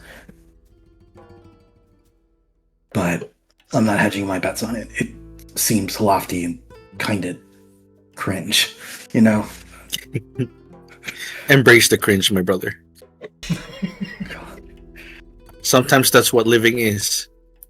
Some people are so ashamed of people enjoying themselves that they forget that living is the point. All right, you're an expert then. This the heretic of iron. What's he like? Villainous or fucking good? It's up to you. Or brutal? What? What do you mean? It's up to me. Like, it's what you want the people to think. You want an uprising? Be a leader. People won't just do something because someone else is doing it. They need someone to rally behind, someone to take the lead, the tip of the spear. Oh. Sure.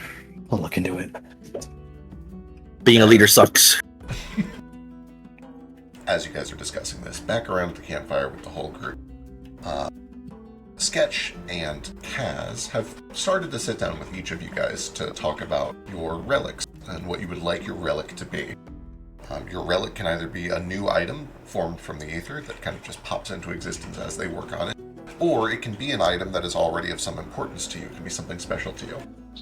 It can be a weapon if you want it to be, but it can be anything. It could be a necklace, it could be a mask, it could be any physical object that is sympathetically tied to you that will give you some new powers.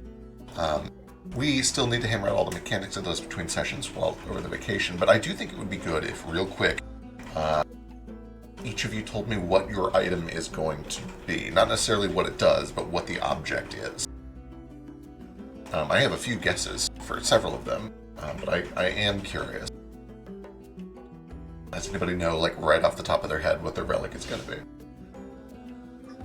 I want to know what your guesses are. What the guess is? Yeah. I think... Oh, man. I was going to say Fetch's verdant weapon, but now I'm leaning towards this gun, because that sounds cool. I assume probably Branch's mask that he's working on right now. I don't know for Ruko. Maybe the staff that he just got, but I think he's planning on giving that back. Who else we got? Oh, I don't know for Tech. Maybe one of his many hands? One of his totems? Oh, I can see one of the totems for sure, yep. What if his relic is his mailbag? Surely Kaz's is his weapon, if I had to guess. Which one, though? Oh, I assume that the transforming one, the whip thing. That's not even my transforming one. Is not that... Oh, yeah, your transforming one is the gunblade. That's just a scorpion whip. You're right, you're so right. Okay, you know nothing about me. You tell me. Oh, no, I'm so sorry. You don't know any of my interests or hobbies. It's going to be your jacket for sure. It's your coat for sure. It could be, yeah. I mean... you know how much I loved my magical jacket on Philo that I could hide 6 different guns in. Yeah. Magic coat's very important. Yeah. Magic coat or hat. Or cloak. Love that. Because, he's got the fainting cloak. Just make a cooler version of that. Hi, Raz. Raz, what do you think Kaz should do? Yeah? Good input. I should pull up my notes so I can actually write these down. Okay. I'm sending you a thing on Telegram so you have it on notes. I mean, if you can say it out loud. You don't have to say what it does, but if you know what the object is, what is it? The Lightbringer's amulet, or the Lightbringer's amethyst.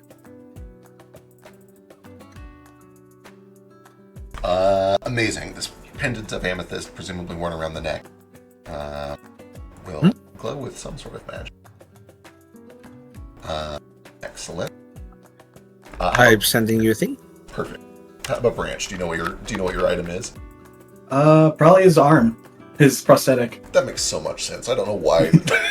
The mask. What was I thinking? It's just with the... What the fuck was I thinking? Yeah. The mask. Yeah. Of course, it's gonna be the arm. The new mask are gonna have. Honestly, I mean, we ain't even seen what that's gonna be like, but yeah. It's not even made yet. It's not even made yet. Yeah. Fair. Kaz still deciding between coat and hat. Sketch, do you know what you're making? I think I'm gonna go with the verdant weapon I just got. Hell yeah. But I'm not 100%. I think that's what I'm going with, though. Perfect. Makes it even cooler. It sure does. How about Fetch? You'll never get me to say anything. I will surprise you then. Perfect. Tex, you have any idea what you're doing for yours? Yeah, I think it's going to be a collar that he wears kind of like half around his chest, like that one cat from Night of the Living Cat. Oh, hell yeah. Yeah. That big spiky collar that's totally just in the way. Mm-hmm. Heck, what'd you guess As you for do. sketch? Did you guess for sketch, or did I just tell you before you I told assumed it would me? be one of your knives, but you have so many knives Okay, that I there's have no so way many I can narrow knives. it down. Yeah. Yeah. Sketch is a knife guy. He's so nice and everything else, but he also just collects knives, and it's weird. I'm a knife guy. Ruko, any idea what your object's going to be? I'm probably gonna go with his necklace. On the Oh. symbol. That makes sense. That makes so much sense. Perfect. Gotta keep it close to the chest, literally. Yeah. Foster's not here. Branch has his arm. Ethan is the necklace. Jane is not here. Baby Boy's not here. That does bring us back around to Kaz. More questions? You're not locked in, but do you have a preference between your coat and your hat? You still have time to change your mind. It's not they're not different enough that I think it has to be locked in. See, it's just like Kaz doesn't really strike me as much of a hat guy. I don't think any of the pirates I play are. True, I feel that. I very rarely have hats. So pencil me in for like coat or fainting cloak or weapon of some kind. Amazing. Love it, love it, love it. Because I haven't even really honestly thought about what I want his thing to do. Totally fair. We got time to figure it out. Not that much. About 2 weeks, 3 weeks. It's okay. I'll book you guys over vacation. We can talk about a lot of this at the meetup. We definitely haven't known You're about this welcome. for like 7.5 months. True. All right. With that, Listen, I will not. I guarantee I was the first person to get their shit in. I bet Ooh. Vec has forgotten it was so long ago. it was a long time ago. I forget. Frisk is usually pretty quick with these things too. I'd have to go double check. I'm the night before. I've always been the night before kind of Same. guy. I'm the night before guy. Yeah, exactly. I wait till the last second. see, normally I have big things for this. I mean, you know, Dre, you can vouch for me. Like when you did the thing in your campaign, it's like, okay, what ideas do you have for your dream weapon? I had one for Oh. Sheesh like in mind right away. Like I had That's true. That's I had true. Sheesh's dream weapon in mind before I even knew we were getting a dream weapon. Same. But like with Kaz, it's just like I've already been building him from the beginning as like a bag of tricks guys. It's like he already has a bunch of different things. I made like the custom rune for his throwing card so I could have them do like more bleed damage and shit on the way back. It's like, I don't know, what other tricks do I want to do? I'm running out of tricks. What do I want? That does track. I said I was a last minute guy, but I also sent Jupiter stuff like that hour. Like the hour he told us, I sent him a big thing. All right, with that, I was so late. I have everything that I need to prep over the next 2 weeks. It sounds like the groups are decided. If there's anything else that you guys would like to do before we wrap up, now's your chance. Otherwise, I'll see you in like 3 weeks when we start playing again. 3 weeks. I know. I hope you guys have a lot of fun. It will be a lot of fun. I know it sucks to be off that long, but I'm excited. Send pictures. What was that? Does Macarena have any information for us? Macarena? For me? I've not forgotten. I have a note, but it doesn't fly back this night yet. Okay, gotcha. Yep.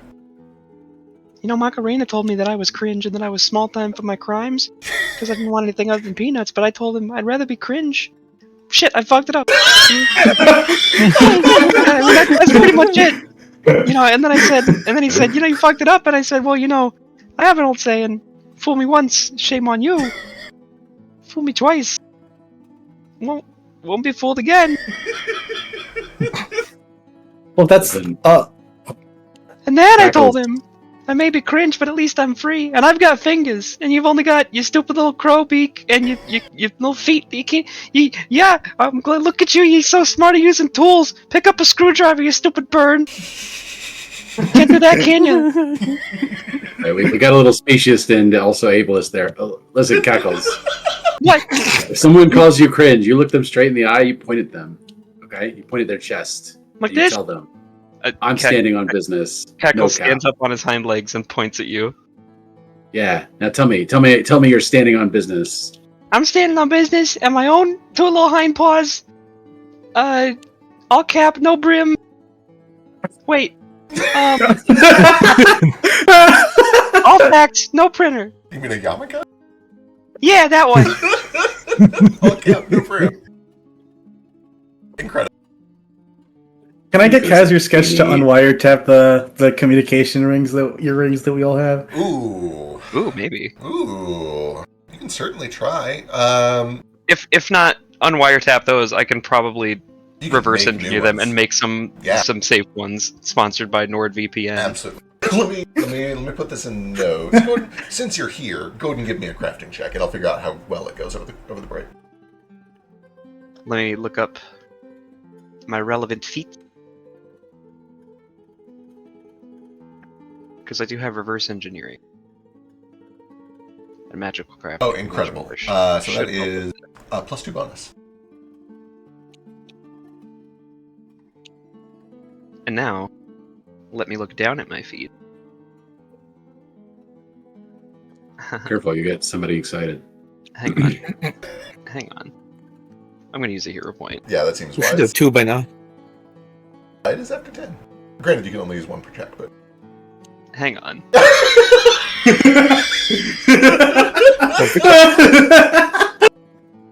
Can only use 1 per check. What? Yeah, but I can use that. They're both fortune effects. You can't stack them. Oh. No, I'm so sorry. You put that screw in the wrong spot.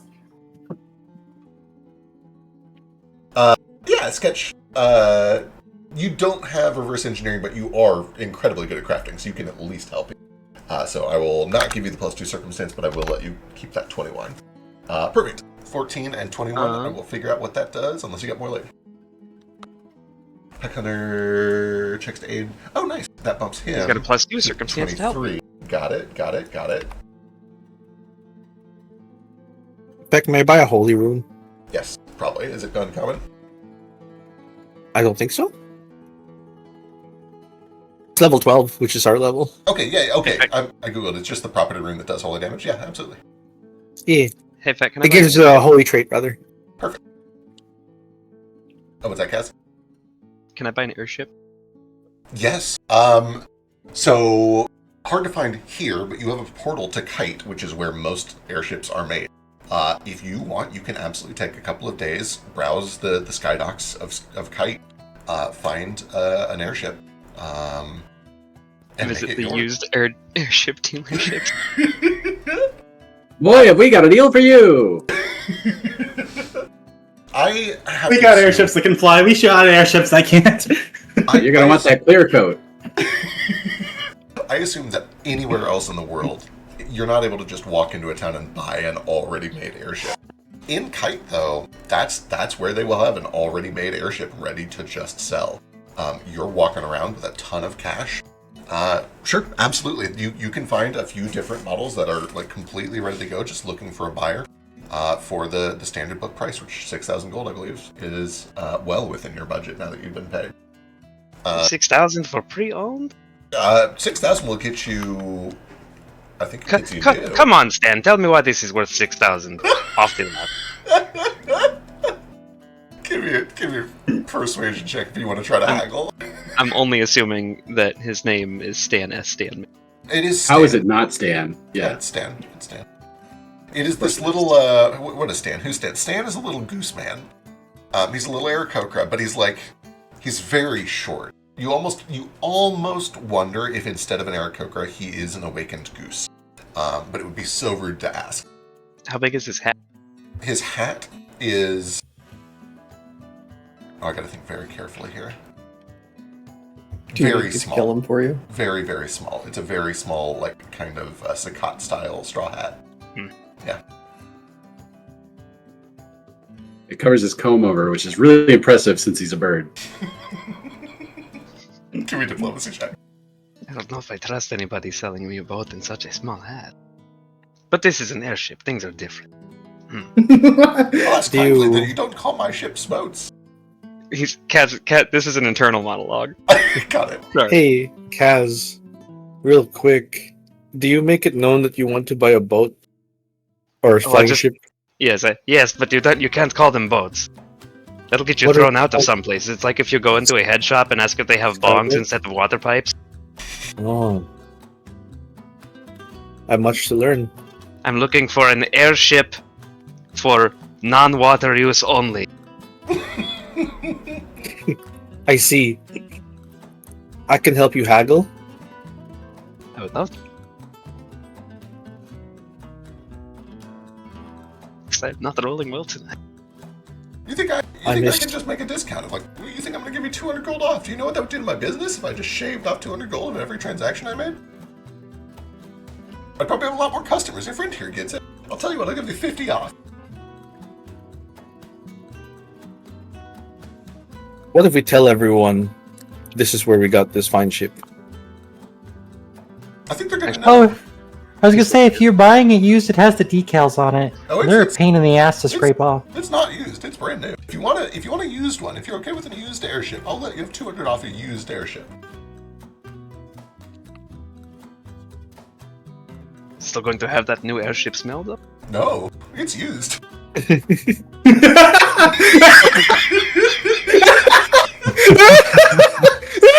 It might come pre-furnished. I thought you guys sprayed that, didn't it? Spray? Did What are we gonna spray it with? The new airship smell. The new? You think the They new make- airship smell just comes in a bottle? No, it's like a little. You hang it on the mast, like on the. You hang one around the wheel and one in your cabin. If you know a magic place that you can just spray to make an airship smell like new, let me know because I'll make a lot of money telling people I'm selling new airships. Did you try that Works for again? both. It doesn't come from a bottle, it comes from the fingertips of a first level wizard. No, I saw that you have a plus 11 to yours, so I'm just gonna let you help instead of me trying to roll again. And well, you're actually gonna. It's a 30 if you take the help action for me because I've got the pack. Oh, true. Yeah. Ethan, on your 30, he is eventually willing to budge down to 100 gold off brand new or 300 gold off used. Cass? 100 off. Does this come with any sort of warranty or I mean, you should, hull washes for a year or anything like that? I tell you, if you bring it back up here, we'll wash it for you. Oil changes? Like limit maybe 3 times a year, I guess. Yeah, if you bring the airship back up here, we'll wash it 3 times a year. This airship won't fit through one of our portals. No, it's a ship. I don't know how big the portals are. We have. I Come wasn't on, sure. Kaz. We need to take it out for a spin anyway. Yes, can I take it for a test? Of course, I wouldn't ask you to buy something worth this much money without a test drive. Let's go for a test drive. That would be Does silly. it come with a crew? No. You will need to hire a crew. Admittedly, it's a 5-man crew. I think really only like one of them needs to be a skilled hireling. I'll double check, but you're looking at dirt cheap. It's going to be like you can buy their salaries for 3 or 4 years for probably pocket change. Let me go see. Doesn't he already have a crew that's just sitting in port doing Yeah, nothing for yeah, like sure. 5 weeks? You can absolutely teach your crew to crew an airship instead. But they're a wet crew. This is a sky crew. They're part of the wet. They'll get more. They'll get more gigs if they have both skill sets. All right, lads, switch off your sea legs. It's time to get your sky legs on. You do see that old ugly Pete, reaches down and unscrews his wooden leg. Where's the new boss? What's a sky leg? I'm ready to go, boss, but you gotta tell me what a sky leg is. Oh, Pete, that's why I like you. You're such a go-getter. Is it a wing? Because You know that actually would. We're gonna have to chop. And he lowers his hand down to No, about no. knee level. We'll You chop don't. right here. We just chop right here. No, you don't need to chop anything. That would actually probably throw off your balance. Okay. But you know, you're a great guy, Pete. Quick thinker. That's why I like you. Give me an idea. You know what? You don't need to switch between sea legs and sky legs because sky legs are stupid. What even is a sky leg? It's a wing. So you have wings and sea legs. He moves his hand up to his elbow and gives you a questioning look. No, Sky wings. no.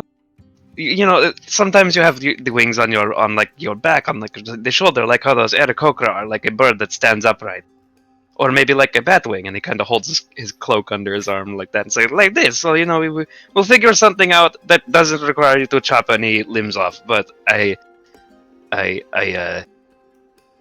boss. wow, great I love the excitement. I was ready, boss. I'll do it. Now, is No this airship good for terrorism? Well, I don't know what kind of terrorism you're planning on doing with it. I don't think you should use it for terrorism. So a different model would be better for that, you think? If you... the goose... the goose looks down.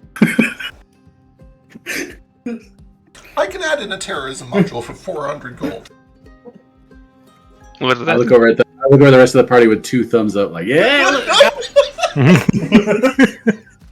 What would that include? And also, does this have like gun ports and everything on it, or anything on it already? I'll double check. I'm pretty sure it at least has the standard gun ports, yeah.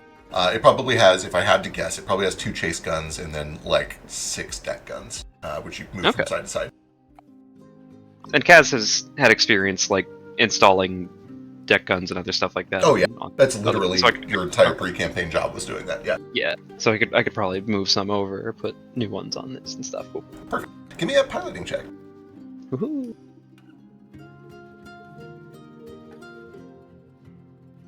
Piracy/sailing?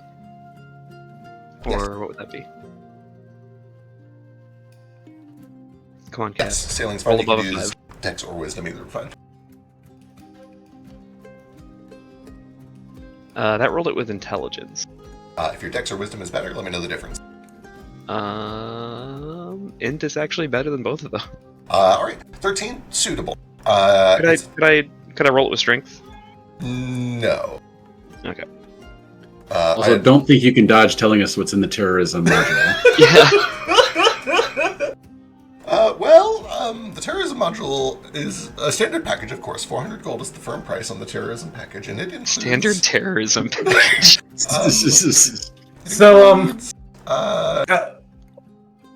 The sails will be black. We'll make the sails black. We won't put a name on the ship. We won't label the ship. And you have to tell nobody where you got it. Okay, so you're charging 400 gold for black sails. Yes, that's about the long and the short of it, yeah. How about That's I just 400 ask you- apples. How about I just ask you to not put a name on my ship, Yeah. Yeah, I and can you just do don't that. charge me 400 gold for it. Yeah, I'll do that. Okay, And boss. I also don't tell anybody where I got this from. I do appreciate that. If you're going to do terror... I never said we were, but hypothetically, if we were, I don't think either of us want a paper trail, right? Hypothetically, who are you doing terrorism on? Can I ask you a question? Can we get bomb droppers, and how many? Yes. Standard crew can drop a bomb over the side of the deck, yeah. I was picturing something with a lever. That's if okay. if you want, I can just add like a poop chute that you could put a bomb on. No, it kind of feels like there's already going to be a poop chute. We could just use that, I guess. So there is the head. I don't recommend taking a bomb into the head. You know why they call it the head, right? Yeah, because it's at the head of the ship. Because the front of the ship, yeah. It's just a hole. It's just a hole. What? Sorry, we've had an urgent hand raise from Branch for like 5 minutes, and we keep getting stuck. No, it's Dumb goose terrorism. Yeah, Branch, what's up? stupid, but can I? I was gonna play the angle of can I investigate this job to see if he's doing anything illegal and weird in order to like get the price down for Kaz, and then he mentioned terrorism modules, and I imagine he immediately flashes the edge of sight back. And then also when he asked if we were planning on doing a hypothetical terrorism one. I'd be like, I'm gonna stop you right there, Chief. I Terrorism don't know these modules? people. I'm just a haggler, and I leave. The impression that you get is he has no idea what's going on and is just looking for a reason to charge 400 gold for nothing. Okay, fair. Yeah. Does he do? Can I make an investigation check to Yeah, see if there's anything weird? Yeah, see if he's dirty. Okay. Give me a perception check. Yeah, let me see if he's dirty. Can I use my second hero point on that? Sure. Yay! Yay! Damn. 21, everything looks above board. If you were to spend weeks snooping around, you might be able to find anything, but like none of the obvious tells are there. If he's doing things under the table, he's not making it obvious. The worst kind of person. Running a perfectly respectable and upstanding business. Right. Okay, He also seems to just be kind of the sales manager. You imagine he is not the owner of the business. gotcha. Well, I'll just put my hand on Kaz's shoulder and be like, there ain't nothing I can do for you here, pal. It's a completely upstanding and better business. Go over to Reggie's really, really legit airships. I promise you, in parentheses, yeah, they're legit if you want me to help you. The wagon, the Wayne Smith. What are they called? Wayne something? Anyway, the Wainwright. Yeah. That you guys took the wagon into the jungle with a giant mirror in it. He's moved on to airships now, and they're very limited. And parentheses, no, really, guys. And then, yeah. All right. I like to. Can he ask? Does he actually ask like who we're planning on doing a terrorism He with does. against? He would like to know. Yeah. And he does this while we're up in the air and I'm doing the test drive. Yes. Okay. I'm gonna like really dramatically like furrow my brow and grip the wheel tight. And be like, there's these other crews down back at the docks years ago. The wet docks. There was one day early in the mornings. I got the port and the bow mixed up. Very hard because that's not even left and right. It's left and or right and forward. Sorry. They called me Right Said Fred for weeks. Uh, I want to burn them all down. From above. you want to make them too hot for their They shirt? don't have a word for that one, do they? No, I don't suppose that they do. Well, as long as you're not bombing a state institution, then I have, these are criminals, right? It sounds like they're criminals and you're doing justice. Your gold's as good as anyone else's. This is all a joke. Yes, You're just joking. This is not political, just a personal vendetta. Ah, right, of course. And a joke, definitely a joke. Yes. Why wouldn't it? On your piloting check. It seems to handle pretty well. You are unfamiliar with it because you've not done. Well, that's not true. You kind of. I rolled a nat 20 the first time I tried it. Yeah, That's why this is so disappointing. It handles a little differently, and that's the part that takes some getting used to. But you're sure you'll acclimate to it over time. A 13 is perfectly suitable for driving a vehicle in calm conditions in a test drive with the owner aboard the ship helping you. So yes, handles well. Nice and clean, pretty fast. You can kind of tell me how it looks between sessions if you decide to purchase it. I mean, I'm obviously going to purchase it. Perfect. Then you. What else am I going to do with 11,000 fucking gold? Great point. Let me check the speed of this thing. It is 550. Is that faster than my wet boat? Almost certainly. That is 40 miles a day. Wow. Definitely more than I could walk in a day. I get to 2 and I'm like, okay. Sandwich time. About a 4-day journey back from Kite to Famador. So you could fly it back if you'd like. Or do you want to pay your crew to fly it back for you? I want to fly it back. Then yeah, you guys either some of them go back through the portal or they stay with you and you take a nice 4-day cruise over the jungles of Eden until eventually you bring an airship back and touch down at the skydocks of the guild campus. Hell yeah. Since we can go back and forth through the portals first, I probably will purchase it, and then I don't know if I'll go back through myself, but I imagine some of the people going back through to the guild again, Kaz will tell them to tell Laguna and oh god, what's her name? Naira? My dear sister. Yes, Nairi, I was close. Yeah. I'm so bad with names. Same, me too. I'm learning so many new names every day, and there's just not room for them anymore. But Kaz will be like, "Hey, you guys want to fly over the jungle in this airship? I know we just had an airship trip back, but you want to have another one with your older brother flying this time?" Yeah. Oh my god. Yeah. Can we? Wait. This is your ship? Hell yeah. You got to work. I imagine it is. I don't know how this thing would fly otherwise. Fuck. Hey, Stab. Yeah, let's go. Stab. 2. Oh, right, Stab. Gooseman. Gooseman didn't come back with you, but yes. Well, yeah. Before we leave, because I imagine like I go and get them, and then have them come back to the dealership with me, and then we fly it. I'll be like, hey, how does this thing work? Magic mostly. It's arcane magic. Okay, but how does the magic work? Well, there's a couple of different models. This one generates a bunch of non-thinking air elementals, almost like a mold or a fungus that fill the balloons, and then it uses arcane magic to conjure winds to push it in the direction that you wish to go. Good clarification. Very important. We've already been down that road once. Non-thinking, non-sentient, and hopefully non-violent, right? Just a bunch of peaceful air elementals vibing up there. Yeah, certainly. It is used. Certainly not like one Something big wrong. air elemental who's very upset about being captured. That would be awful. So many bad Who- things could happen. Who would build an airship like that? That's just reckless. Yeah. Also, someone smoked in it. Ugh. Ugh. No, this is I bought a new one. Oh right, yeah. He brought Oh, okay. Brand new. I got the red one, probably. Goes Hey, faster. Hey, chicken dinner. Can I? What can I get for 50 gold? Chicken dinner. for 50 gold pieces. Let me go see what vehicles are worth 50 gold pieces. That's not a lot of money.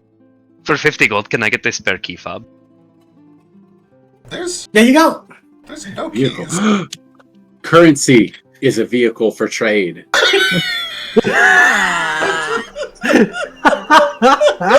Oh my god. He's learning. I'm getting my notebook out, writing it down. So But what does his writing look like? How does he write?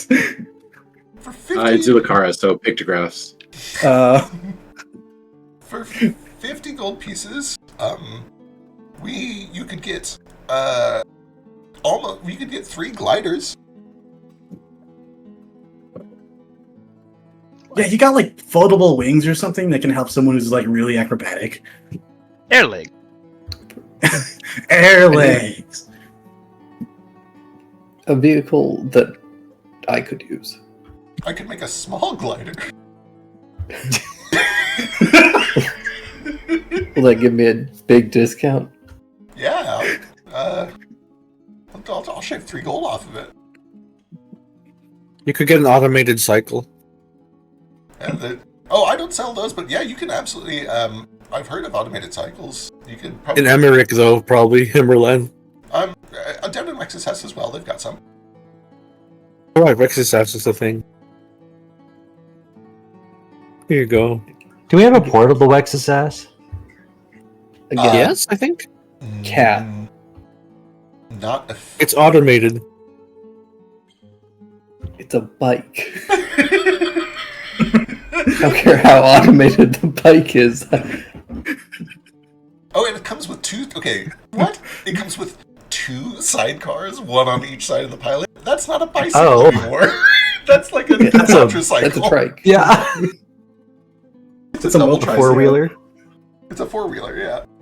Well, no, because those wheels aren't the bike's wheels; those are the sidecar's wheels. Yeah, that's fair. Oh, so it's a training wheels. To its credit, it also doesn't call itself an automated bicycle. It calls itself an automated cycle. Cycle. Preferably also something that I can, use intimidation or athletics to drive. Oh, yes, of course. That thing you were telling me about that I've, where is... So you want a horse. Sure. Is it They're cooler? automatic. As long as it's cooler than the thing that Smuggler just bought. Cooler than an airship. Good luck. My airship has black sails. I have 100 No, you gold. didn't. You didn't pay for the upgrade, did you? I'm going to go buy some black sails. You didn't need to tell the cat that. He probably can't even see the color black. He doesn't know the difference. Black I'm isn't per- the color, you idiot. Black isn't real. God, can we see black and white? Can't see black. It's like the 1-2 colors. Jack sees everything in no time. That's what- Okay, I know you sent me a vehicle, but I just control F vehicle in our telegram, so we must have been in voice and not in chat. So I forget which one you're looking for. Tell me. Guys, a velocipede is more expensive than an automated cycle. There's like a bunch of them that you could use intimidation, but it's all like a galley and stuff. It's like pirate ships where you're intimidating the crew. Right. Well, it's funny you should mention it, actually. We do have an airship that's powered by a large, intimidatable elemental. He's enslaved. What about a Baba Yaga-esque mortal and pestle? Yes. I don't have anything like that, but you can. That sounds like something you might find in Blimidil. I'll give you 20 gold to purchase it for me. You'll give me 20 gold to go to Blimidil and purchase it for you? Yes. Sick. Be back in a day. What about a Baba Yaga-esque like cat tree that sprouts chicken wings? How high do I need to roll on magical crafting to make one of those for tech? I was gonna say, if your actual price range here is 50 gold pieces, this is probably something Kaz could make custom for you if you'd like. He probably doesn't want me to because it needs to be cooler than the thing that I bought. No, it's okay. Is it? Are you sure? Yeah. I don't actually need a vehicle. I have legs, but he just wants it. I have all this money and I don't know what to do with it.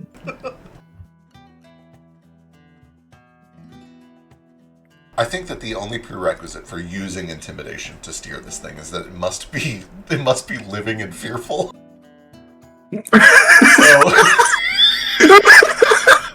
So Kaz, if you're comfortable with a living and fearful man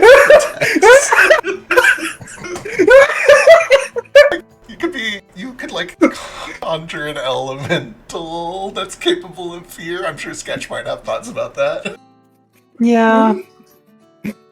I mean, what if instead of using an elemental, we just like text next time you're doing one of your like male loneliness epidemic nighttime prowls by yourself, and you find a little fiend, instead of eating it and absorbing its soul essence as you do, you can put its soul in a little cat tree and make it serve you and fearful of you for all eternity, and also walk you to the store while you sleep.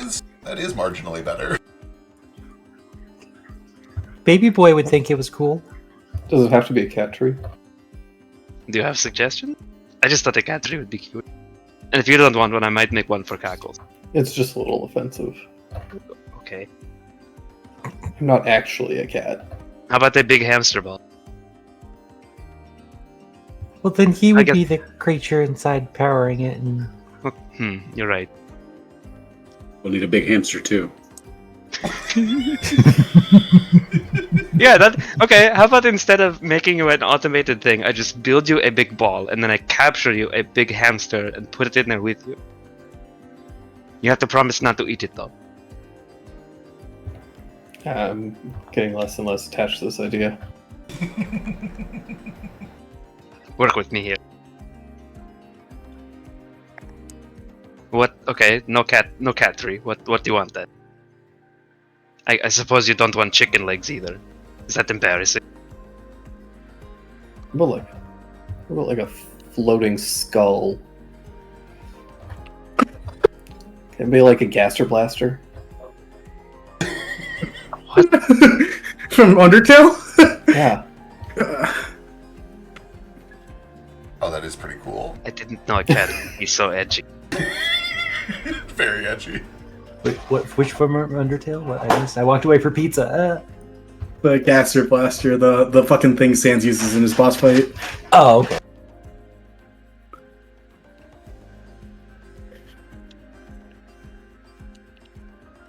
I mean, maybe. I don't know what that is, but if you could describe it to me or draw one for me, I could.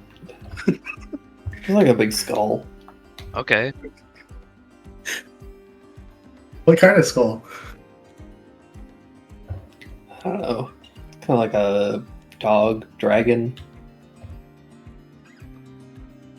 So okay, just kind of make it look like Baby Boy's face then, but not like Baby Boy's fox face or like the black hole Baby Boy's face, but like the fursuit Baby Boy's face that we all know and love.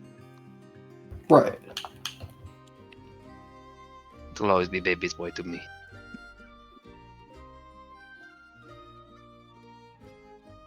Did you know he died? Yeah, we killed him. What? I watched it happen. It was unsettling. Well, I'm glad you guys could all bond in your own special ways too.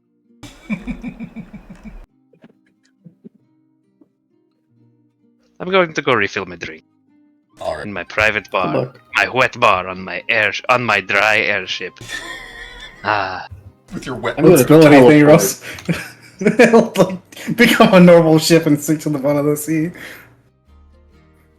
Can it go underwater? He asked for air use only. is my airship bisexual? It Ambidextrous? What do you call it? it floats. Yes. The new one can, but the used one maybe Amphibious. not so much. It doesn't list having. It would be insane for this thing to not be able to set down in water. So yes, it can sit down in water. It won't really. Paper mache. It won't travel through water, but you can float it there. Essentially, is what it boils down to. All right. Could it possibly a thing that I could rig up to have maybe not as capable sails as a normal ship, but a separate set of sails that I could put up to have it have some sort of mobility in water with Yeah, absolutely. normal wind? That is theoretically something you can do. That would take time and resources, mostly time. But Yeah. yes, that is doable. I have a thing, if no one else does. Which- Can I check if my friend is still alive? Is Hong still alive? Yeah. When you go over to do this visit, that is in Kite. So you swing by, check on Hong. Ooh, good idea. You knock on the door, and some time goes by, and eventually you hear footsteps, and door opens. Hey, what are you doing? Hi, come in. Things okay? Everything all right? Homeowner now? Yeah, I'm not dead. That's good. Temporarily. I don't think we're going to stay here for long, but with that much money, we figured we'd at least have a roof over our heads while we figure out what we're doing. It's just an apartment. It's nothing exciting. It is nice though. Check it out. Look. And he points over to the like hearth, and he like claps his hands, and fire turns on. Claps again. Fire dies off. Shit. Hold on. And I clap my hands. Does it work? Yeah. Does it work? Turns off. And I just I just keep doing it. Okay. Okay. Stop. Hang on. Stop. You're gonna break it. You're gonna break it, dude. Sorry. I just haven't been able to clap in so long. You like. Yeah. Nice. Anyway. Oh yeah. I'm gonna get it tricked out soon. Like put in like, oh yeah, I can do this, and I fucking like light up the. I give him the middle finger. You're welcome. Shit, dude, that's pretty rad. Yeah. I'll light up a cigarette and give it to him. All right. Check out what mine can do. And he reaches into his pocket with his normal flesh, and he gets a flint and steel, and he just clicks it a couple times. Damn. I know. I'm sorry. I just had to. Now you feel what my life is like. Fucking being put into obsolescence by technology already. Anyway, I don't know. I just wanted to tell you, like, one of your former coworkers, Sketch, if you remember him, told me that your old boss is dead, and you ain't got to worry about him no more. Madam Monarch's dead? No, the other one. Wait, sorry, fucking Fox guy, Argus. Argus. Argus is dead? Yeah. What the fuck? What happened? I mean, Sketch killed him, I guess, or Sketch and other people killed him. Shit. Sketch killed Argus? Sketch killed Argus. Yeah. I thought they were. And he mashes his hands together. They were like, and he does the like zero and like putting it through the fucking hole in your hand thing. They were that. I thought they. I mean, I could be wrong, but I'm pretty sure they were. Holy fuck! He killed him after that. That's what I'm saying, dude. Yeah, That's it got a little messy. As these things do. Forgot to say for. I'm surprised he ain't more fucked up than he was before now. Is he not fucked up? He seemed a little fucked up. But he's always got that like air of like a little bit of fucked up there's about always him, you know. possibilities, right? Like he's either fucked up beforehand, and that's why he does it, or he's fucked up after because it happened, right? There's no way he's not fucked up one way or the other. Maybe there's like some like new level of fucked up that he recently achieved. Have you I don't know. fucking talked to him? What if you're next? I think I could take him. He killed fucking Argus, dude. He's your boss. Was he that strong? I don't know. Did he like kill you with bureaucracy? That's crazy. That's crazy. Apparently the guy was like evil as shit too. I can't confirm, but like actual like sacrificing babies to some like What? old deity evil like type shit. I think like we literally told him about this too. I had Sketch tell him about That's this. true. That's true. He does. Yeah. Okay. Yeah. All right. Okay. Well, it sounds like even more reason for me to keep my hand on the swivel. I'm actually curious if this means I'm in more danger or less danger. It seems like less danger, right? Yeah, he's dead, so there's nothing to worry about it, right? Yeah. Everything's fine. Everything's all right. How's your leg treating you, by the way? It hurts when it is going to rain. Stops hurting when it rains. Otherwise, pretty good. They have good healers here. They've taken a look at it. It sounds like they're going to try to do a little bit of restorative therapy, but... No, you want to get that fixed, like, right now, permanently? Sure. How much does it cost? Is that possible, and how much does it cost? Great question. This is me not knowing the system as well as I know other systems yet. I assume there is, like, a regenerate spell in this system. I don't know what level it is or how much it would cost. I guess... Yeah. You talked to me about using Moonstone for that. Yes. I'm not there, though. Elsewhere, Sketch has the biggest sneezing fit. True. Why? Have you never heard that? If whenever you have a sneezing fit, it's because someone's talking about you. I sneezed like 9 times in a row yesterday. It was the worst thing that's ever happened to me. Oh yeah, Like, that's way after behind that you. your like shoulders just hurt for some reason. But It's an orgasm plus 1/8. Go way behind. That's 1.8 orgasms. Wasn't me. I wasn't doing it. Stop. Regenerate is 7th level magic. You could absolutely use Moonstone as if it were a spell scroll to cast it. So essentially, 600 gold worth of Moonstone would be enough to cast the Regenerate spell.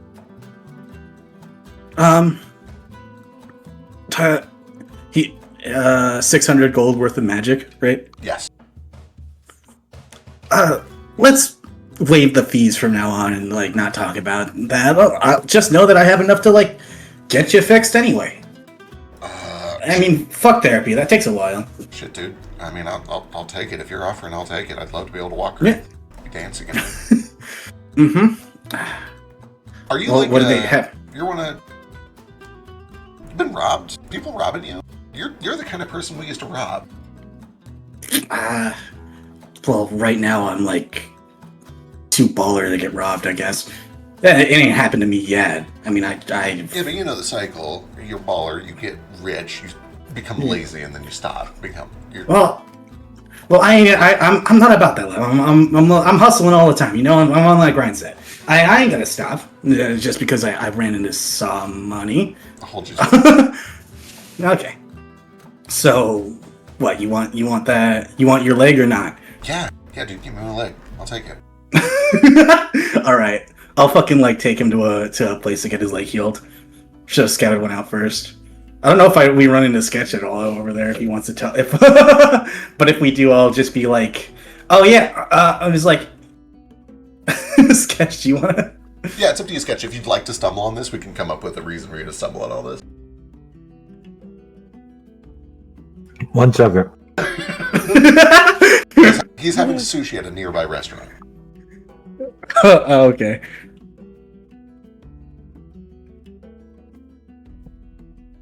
I have some. Oh, hi. You caught me mid-bite. How are you doing? Oh, that's Hong? Hi. Yeah, Hung. Good to meet you. Again? Pretty sure we've met. We've met, yeah. And he like whispers into Hong's ear. Yeah, he's like, look, he's fucking torching himself. That's like he's in grief, right? Right, former coworkers. Yeah, you guys have fucking met. Yeah. Okay. Yeah. Yeah, I mean, that's the face of a killer for sure, right? Tautologically. Yeah. So absolutely, yeah.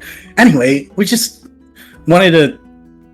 I was telling him about how great it is that his former boss isn't gonna hunt him down anymore for whatever weird fucking magic shit because you killed him, right? Like you guys were pretty happy about that.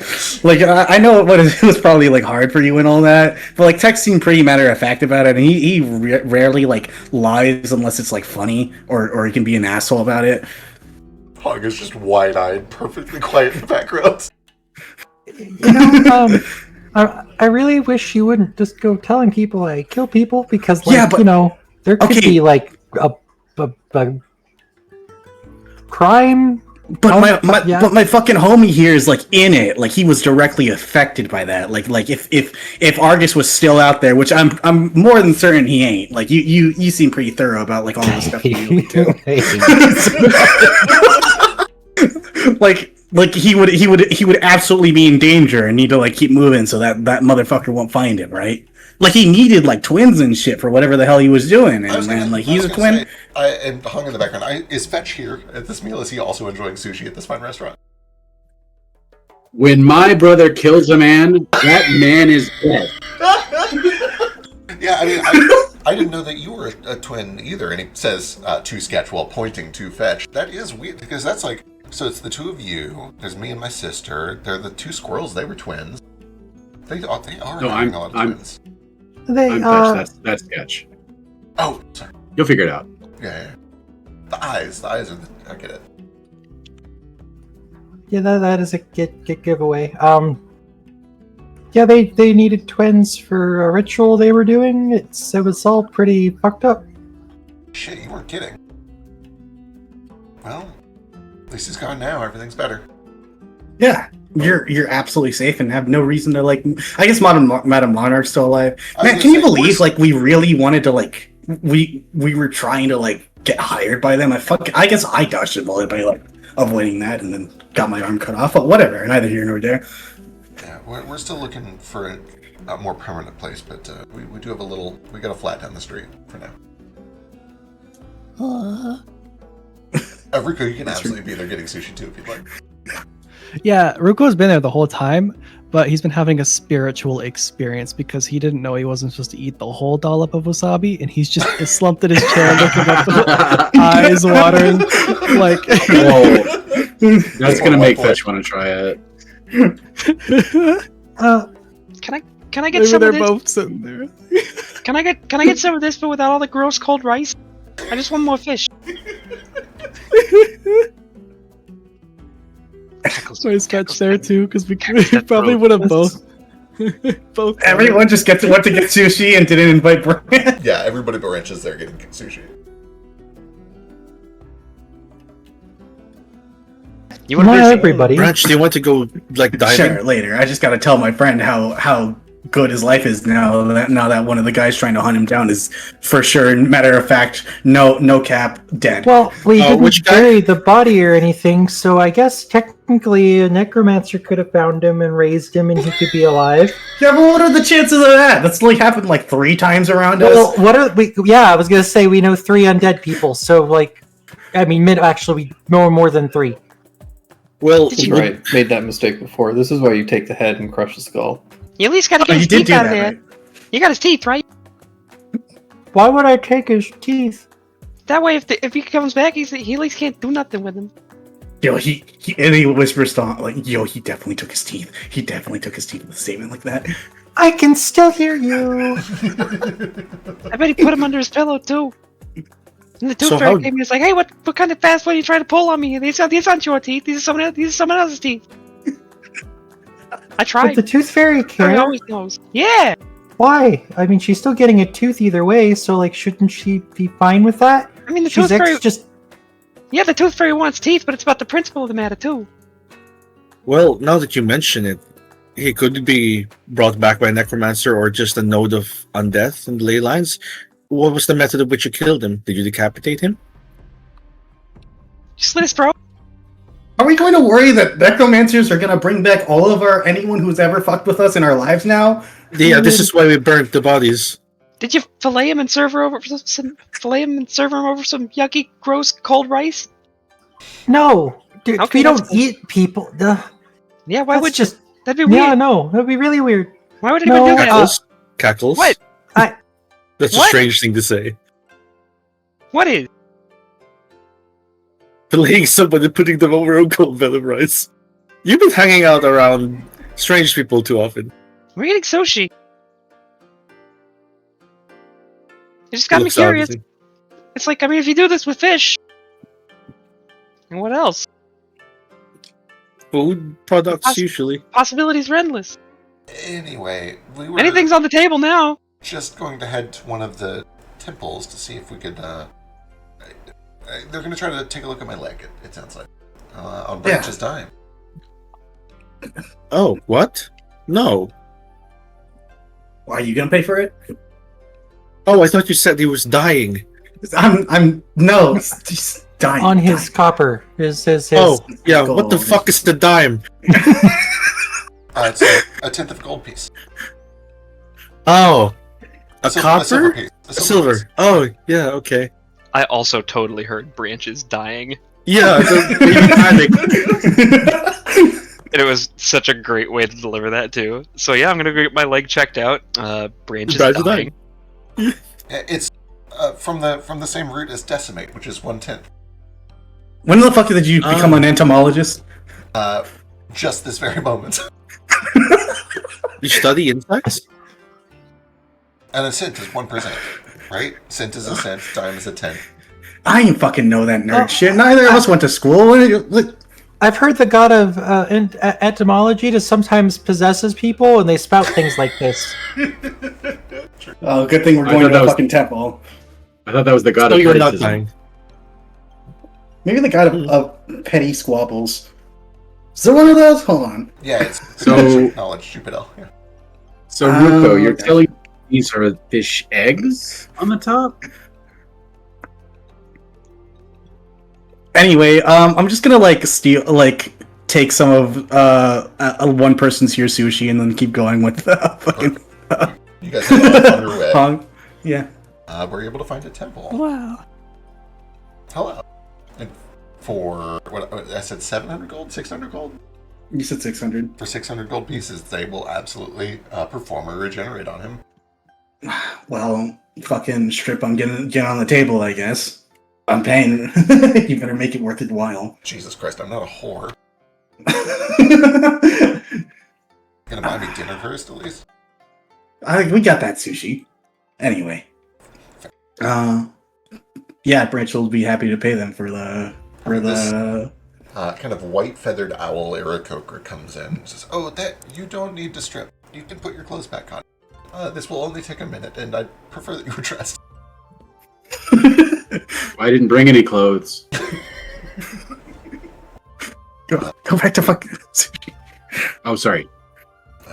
And you hand over the money, get everything cleared. She says a small prayer and places a feathered hand on Hong's chest and then kind of works down the outside of his thigh to the ankle. And as it passes over the ankle where it had been kind of permanently broken or sprained, he kind of like winces and grits his teeth as this like glowing light bursts out from under the skin, bright enough that it looks like it's being backlit. You can see the bone, you can see the red and the orange of backlit flesh. Yeah, and you- Branch fucking turns away from that a little and just go, Yeah. And there's a very low, deep, resounding thump as the bone suddenly snaps itself back into place. He grits down and like yells out. You see a tear kind of runs down the outside of the side. But then, just as quickly as all of it started, the Aarakocra kind of stops. She pulls her hand back. The light stops. She says, "You did very well. It is done. You should be able to walk on it. It may be sore for a day or two. As your body adjusts the muscle around it, will need time to remember how to work again. But you are healed." all right.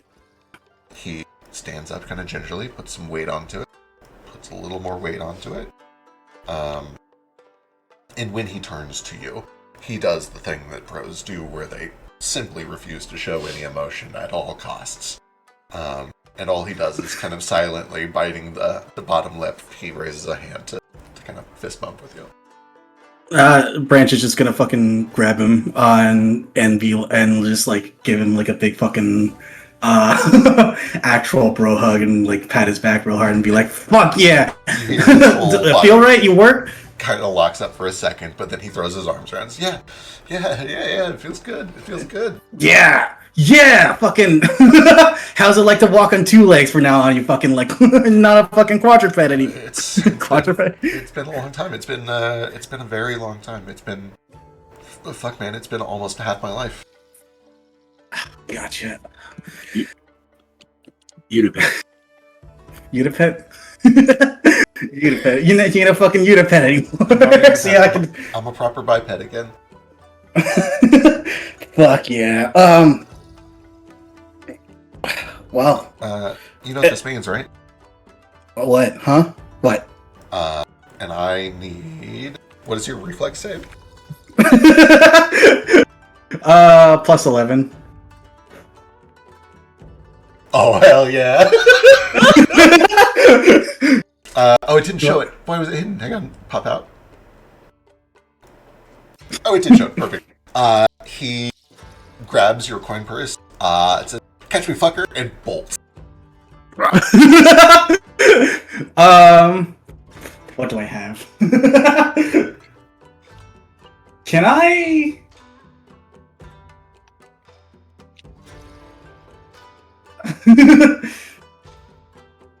They've walked away from us at the sushi. Oh yeah, they're down Yeah. the temple now.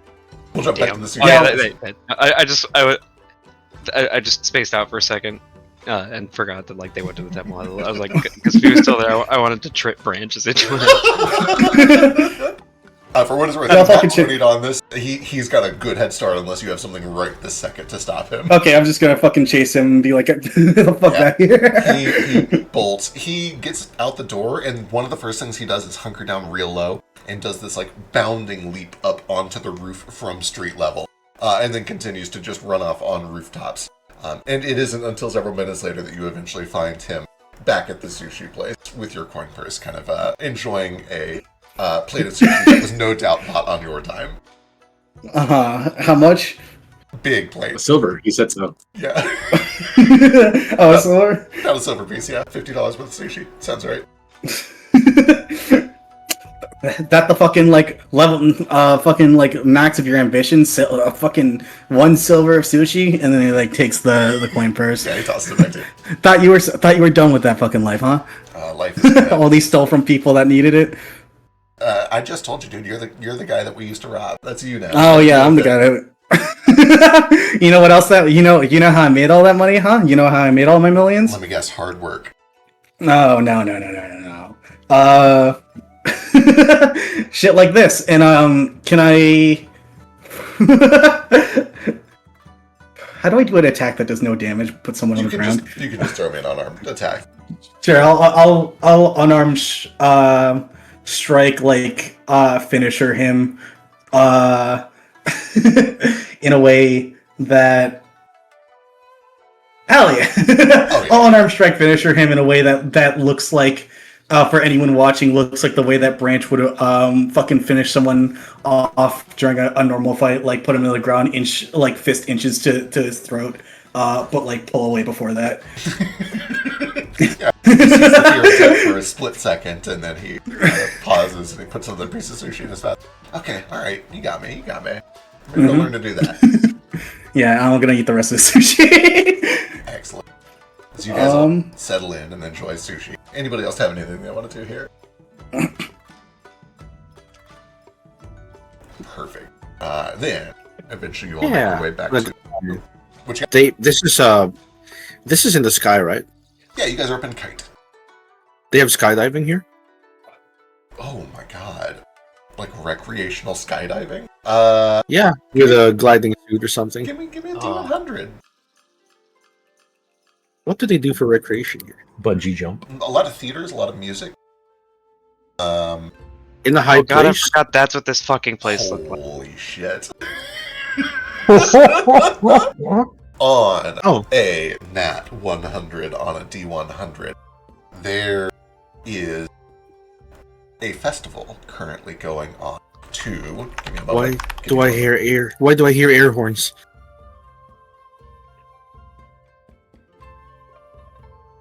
Let's check it out.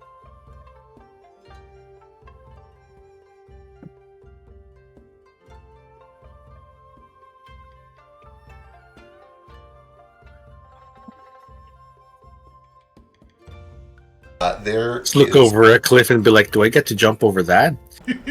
There's a festival Recreationally? going on. You hear horns in the distance, and when you look over, you can see that there are bright, colorful banners and a lot of kites. Honestly, is a big part of it. Not kite like the island, but KITE, the flying things, the pieces of art that you send into the sky. Beautiful and brilliant.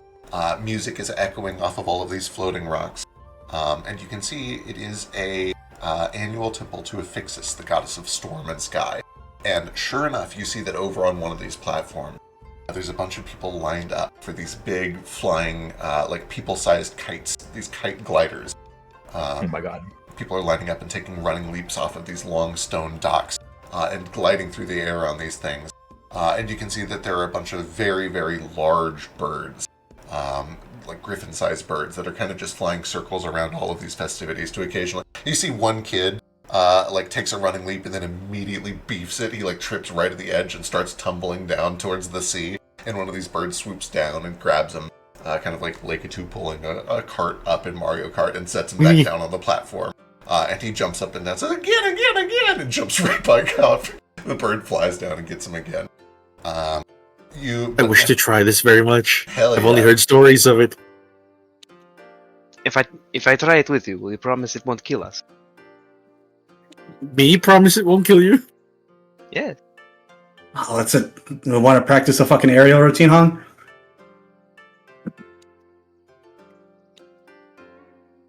I can't make any promises, but those birds look well trained.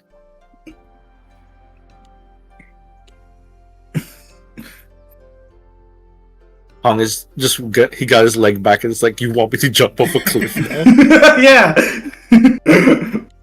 This is the actual price I want. I don't want you to pay me. I want you to jump off this cliff. I want you to jump on this cliff with me. Well, you don't think I was clapping all the time when I got my fucking prosthetic? No Clapping world where a cheeks, bird Scott. saves me. True.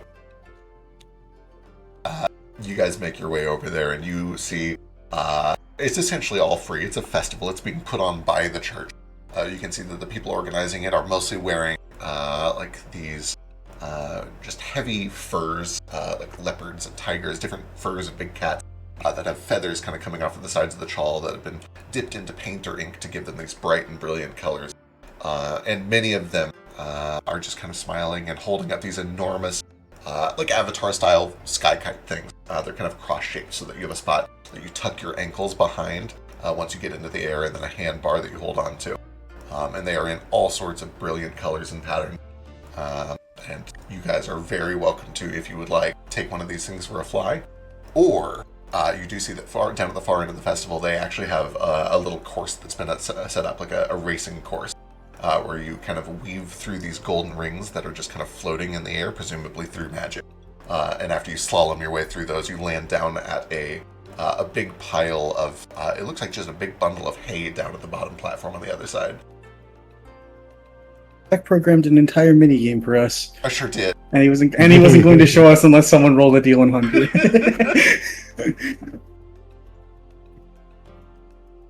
Okay, Well, now when you I say gotta do this. Go ahead. I wish when we you do say both. when you say flying through rings, is it like Spyro style or Superman 64 style? Is it gonna be fun or? I didn't play either of those, but I assume that this is like Pilot Wing style, which is Yeah, moderately fun. Moderately, but not extremely. Fun-ish. I'm not going to let you guys have too much fun. Right. God forbid. Yeah, God forbid you guys have any fun. Another important question: do they have a papoose that I could put cackles Yes, on and for sure. possibly text to? For sure, for sure. I'd be surprised if you didn't make one a long time ago yourself. I don't know if it's not certified for this though. I wouldn't trust it.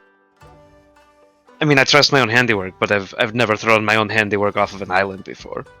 An island that's floating above the ocean. But I feel like I should practice this more now that I'm an airship owner. I'm an airship owner. The captain of an airship. I will turn into a baby cheetah so that I can ride in the papoose. Hell yeah. Hell yeah. Okay, 3 of your finest papooses. Papoosey? Popeye.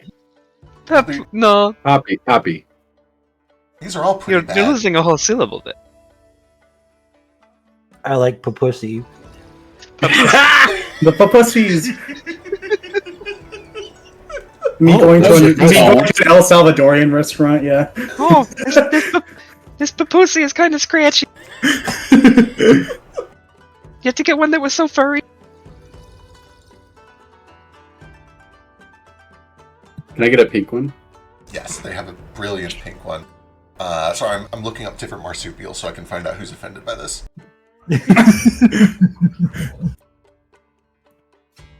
There's so many.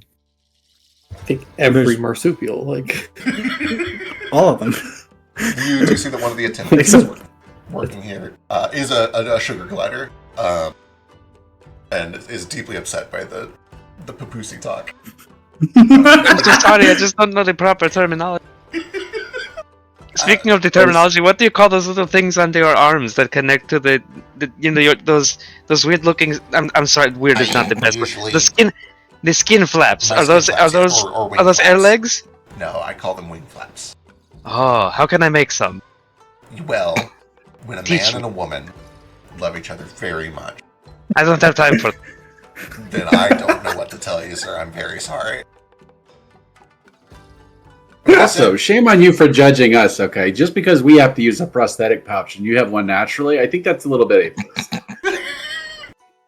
You know what? You're right. And it is my job currently today to teach you of Affixis Holy's ways. How would you like to go for a race? I'll get a couple of harnesses so that you can bring along your companions.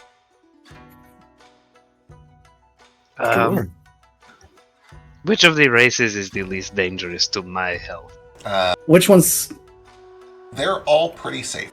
We have been operating for literally hundreds of years, and we've never had a death at one of these festivals. Some say it is divinely blessed by the goddess herself. The various hawks and owls and other birds gather to ensure that everybody remains safe throughout. Which goddess again?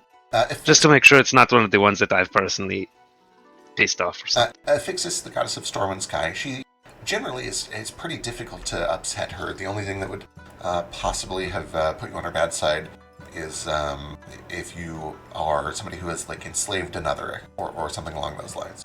I would never.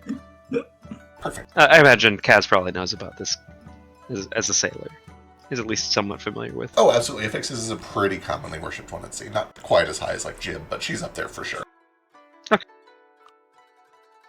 Eventually, a small team comes over and gives you guys this big selection. You guys can choose your favorite colors and patterns. You can see that many of them are shaped like birds or butterflies. Others are more abstract, just like bright colors and patterns. They do They have bring any over... bat? Yeah, they do. They have a couple bats. I want a big red bat. Hell yeah, you get a big red bat. It has like a little... Oh, this one actually comes with a hood. And they all do, actually. They all come with hoods with goggles. But the helm for this one has the big, like, hog-nosed bat nose. Oh, excuse me? Yeah. Quick question. Yes. Can I buy this? You can, actually. All of the proceeds go to the temple. Can I buy another small matching one for my friend here? Yes. And a pat cackles on his head. We have them in many sizes. I myself am only about 3.5 feet tall, so I use a small one. Fantastic. Anyway, each of these gliders is a 15 gold donation to the temple. To rent or to buy? To buy forever. You can have this forever for 15 gold pieces. Oh my god. 15 gold pieces. I could buy an airship for that. What is that in apples? In apples, that is something on the order of 1,500 apples. That seems low. It's not a bad price, you're right.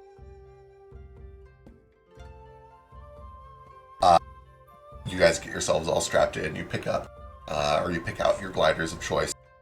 Anybody who would like to participate in this race, You kind of get lined up. You can see that they have a little firework doing the countdown. I'm going to light the wick, and as soon as it shoots, you guys take a running start and leap. Go through all the rings and land down in that hay over there. It's like riding a bike, except you learn it instinctively. What do we get for victory? The joy of having soared through the skies, and also there's a little like coloring page. Can I get a coloring page even Damn it. even if I don't win? Yeah, can I have one too? Yeah, everybody gets a coloring page. Yay! You're crayons too. I don't want to color with the crayons. I just want to eat them. It is worth mentioning.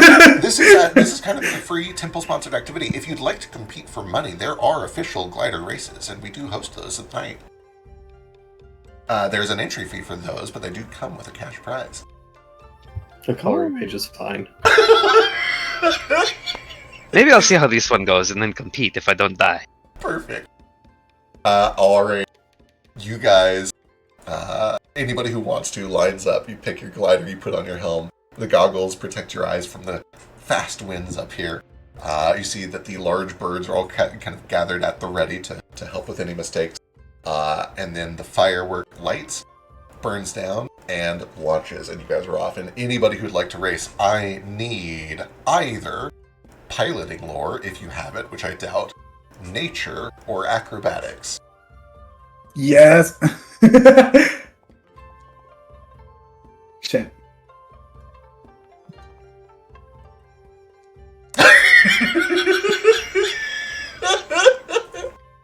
Dex, tell me how you use intimidation. I'm curious.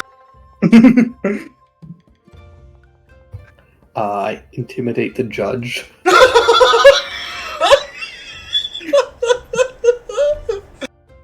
Oh my god, fireworks lore, are you Minecrafting right now? Fuck yeah! Fucking incredible.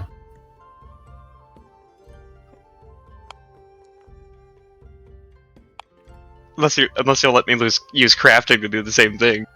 No, but I am going to give you your lore bonus, so that does effectively bump it to an 18. Hell yeah. Does Hong come? Yeah, absolutely. Let's see. Where's Hong? What's your modifier?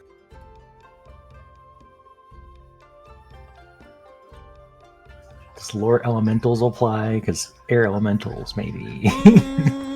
This isn't, like, powered by an elemental. Okay. I don't think it applies here. What about having spells that give me a fly speed? Yeah, if you're getting magic involved, you can cheat for sure. Oh yeah, it's a focus spell. I'm gonna cheat. Oh, hell yeah. Amazing. I'm not competing, I'm just weighing Kaz down. Okay. Why? He's in the. You said you'd take me! Yeah, you do have a double papoose right now. Tackles and fetch. And Tex has his own. Okay, well if, I did ask if they had one that would fit Cackles. Yeah, they, does Cackles have hands? So, Yeah, we Cackles has hands and speed.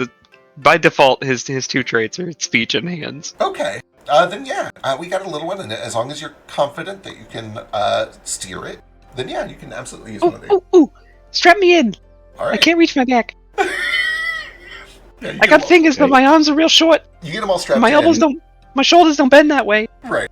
As you strap him in, and as you're getting ready for the countdown, he's essentially just like he's engulfed by an umbrella of this giant glider that's like 5 times wider than he is as he runs around a few inches off the ground. So it's like it's like the manta rays in Mario Sunshine on that one level, where he's just he's gonna people's ankles. He's gonna keep all 4 legs like moving like he's swimming the entire time. Yeah, exactly. Yep. So since I can't ride on Kaz, do you have one that'll fit a shark? No. That's what I was saying. Yeah. Is like I'm freeing up a Papusi slot because I want Cackles to experience this himself. Okay. Then let me also Cackles is excited for this. I think for sure. I speak for Cackles. He is my familiar, right? That's how that works. Absolutely. I was just excited by the prospect of strapping a shark into one of these, and I mean that'd be fun too. That's that would be good. fun. Maybe next time. All right, last call. Shark, dude. I think everybody is would drown. in except for Ruko, unless if Ruko you would like to do this race. I'll acrobatics or nature. If you want to keep it at a rate. Oh Do my god, yeah. Okay, yep. Uh-huh. I'm gonna die. I believe it. These are all kind of close, actually. You guys are not as far spread as I would have expected. I couldn't connect to the forge. Could you Oh help yeah, me? okay, yeah, just a second. Hey, real quick. Yeah. Actually, never mind. This is a church-sanctioned, family-friendly event. I'm not gonna start Mario Karting this by Ring of the Ramming competitors out of the way. That could end badly. It could end pretty poorly. Yeah. It could also end awesomely. I say my spell is basically just bullet billing me through this. So True. Okay. Yeah, but I assume you're at least avoiding running into anybody while you're doing that. Maybe. I mean, I am going to give Sketch the same bonus that I gave to Kaz for fireworks lore, so that's +5 to you as well. Which means, let me write all these down so I can sort of.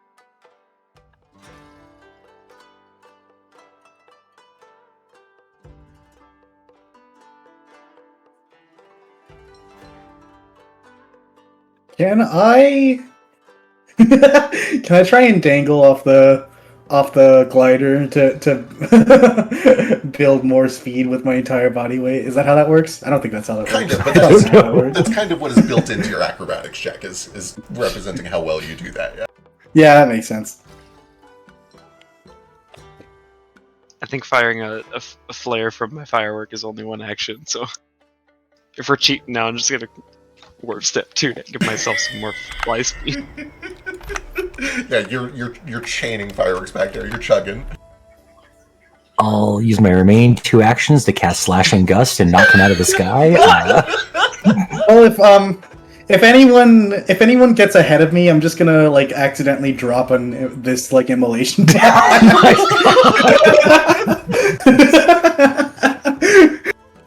Guys, Just it's for charity. And we all die. This isn't even the money race. This is the Yeah, this is the free. This is free. You see, up here with you, there's 6 children. You guys walked into the bowling alley and stepped over to laser tag, and you guys are just beating up on children right now. This is our first time. We are on the bunny slope with all the rest of the little kids. Yeah, for sure. But we've also one of the party members here should be on the ground with a sniper rifle. I feel like. As you guys sort of Cheating, let's cheat. Almost everybody is able to successfully do the slalom. The only person who misses a ring at all is Hong, who kind of accidentally bonks into one and tumbles a bit and has to catch himself. What? I paid 600 gold for this bit. He should get his he's learning again. Branch and why did I write 2 sketches? What happened? Because I was on there twice. Oh, you were on there twice. Okay. So Branch, Ruko, and Sketch actually make it look easy. You guys take to this supernaturally. Sketch, admittedly, with a little help from elemental air magic. Ruko just through. I assume that Ruko's probably done something similar to this with one of Zep's inventions once, so you've got a little bit of practice. And Branch is just good. You're just acrobatic. This comes naturally to you. For you, it is purely you feel yourself flow with the wind as if you were dancing. And the 3 of you guys managed to slalom kind of neck and neck most of the way there. A couple of you even slip in a little bit of some cool spin moves, some aileron rolls and stuff like that. And it is Sketch and Ruko nearly identical when you land. Let me get... I guess we'll just chase it. We'll do a tiebreaker. Let me get acrobatics or nature from both of you again. Oh, is it all just one roll? Just the one. If we want, I can make a whole mini game out of this if you guys want. No, just if we're only doing one roll, I'll use a hero point. Hell yeah, hero point that shit. Okay. Yeah, please don't I'll drag kill it these down. bitches. Oh my god. Oh my god. Oh. Okay, and I know this is verboten. I know this is a faux pas. Okay, I said I wasn't competing, and you shouldn't change your mind after seeing the result of a die. Uh-huh. But I think it would be really funny if I rolled a 9 and was actually competing. Yeah, it's fine. Okay. We can roll back and say you're competing on your own, and it's going very poorly. Especially if him not being in a papoose will give me a help out. Frankly, 9's pretty impressive for a shark. True. And if we're doing hero, True. I want to use one too. All right. I might. I literally might not survive this. It depends on how long I'm out of the water. So with your load, that does bump you up to a 20, Kaz. I believe everybody else stays the same, except for Tex, who at the last second, I assume that it feels very in character for Tex to just not take this very seriously at first, and then like really lock in at the end and just come screaming through to the finish line. He's just kind of fucking around, and then he sees these assholes cheating. He's like, no, this will not fly. I will, if he does see, like, Wong struggling or whatever, Branch will fucking, like, slow down and wait for him for a bit to, like, catch up and be like, and be like, motherfucker, I paid 600 gold for that leg. You know, putting it to use. He gives you the bird, and for the record, 14, he bumps into one of the rings and misses it, but like he's otherwise doing pretty well. He's got a good grip on it. Yeah, but they're just gonna glide together for a bit. So much sushi, I can feel every piece that I ate right now, and it's really throwing off my balance. Oh, gotcha. Yeah, you immediately get the leg back, and now you think you can live the high life, huh? And they're just gonna glide together, fucking talking shit for a bit. Yeah, you guys kind of take a casual pace while everybody else starts really going breakneck race speed. Ruko and Sketch are neck and neck, but Sketch starts to pull ahead at the very end, like he's going to touch down just a split second before Ruko, and then Tex comes screaming through and like lands with a cool anime skid, the Akira skid or whatever. Yeah. Hell yeah. Give me just a second, I can touch you in real quick. Ah! Last place gets a smooching, loser. It was a joke. Who is that? That's Hong, I think.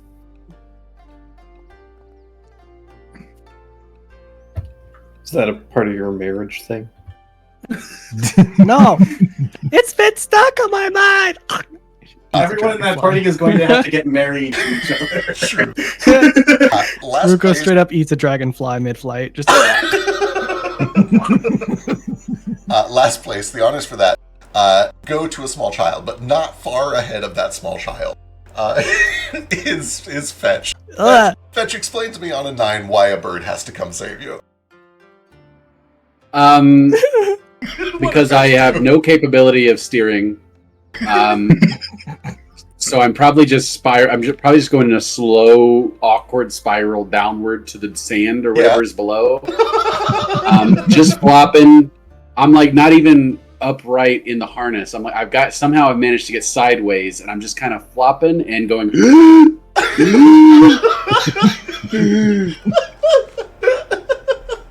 I forgot you're a shark for this. Jesus Christ. how are you even holding on? Eventually, one of these giant birds kind of swoops down and grabs your kite and is almost kind of surprised that there is a shark strapped to the bottom of it, but does manage to grab you as well and brings you over and kind of just sets you down gently on the platform with where everybody else is kind of like landed with a roll in the hay. And you guys are all... And please take this question genuinely. Okay, yes. What do I roll to flop? That sounds like acrobatics to me. Unless you mean flop like a soccer flop, in which case it's performance. Either way, you do poorly. I'm flopping. You flop a few times, and you flop straight back off the ledge down towards the ocean. And somehow it's wet. I can't even explain that. Yeah. One of the birds... They'll save me again. Yeah, one of the birds sees something falling again back down towards the ocean, and it swoops down and grabs you, and it sets you back down. This time it kind of like lands on the edge, looks down at you in its claws, and it kind of like does that bird hop a little bit farther in and sets you down in the straw. There you go. I think he's suffocating and may need some water. The attendant does come through and he gathers up all of your kites. He congratulates Tex. Great job. We actually have for you a special coloring page.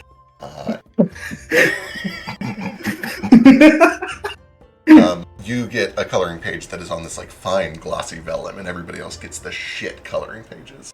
The bad one. Wow. Glossy vellum, so it's harder to color? Yeah, probably.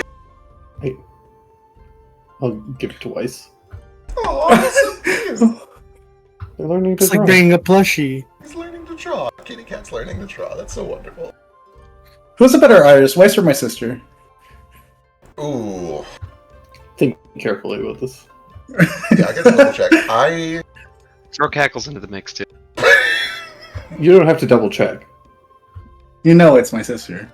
Weiss has been a badger for like 7 years. I don't know. I think my gut says it's Weiss.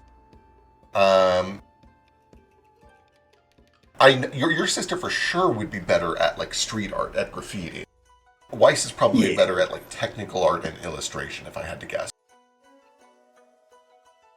I can't tell. There's no way I can objectively say who is a better artist, but I think that's the fairest assessment. Is your sister is very good at like expressive, kind of stylized stuff, whereas Weiss is very good at illustration and very like technical and detailed stuff. Fair. Fine. Yep. He'll win this one.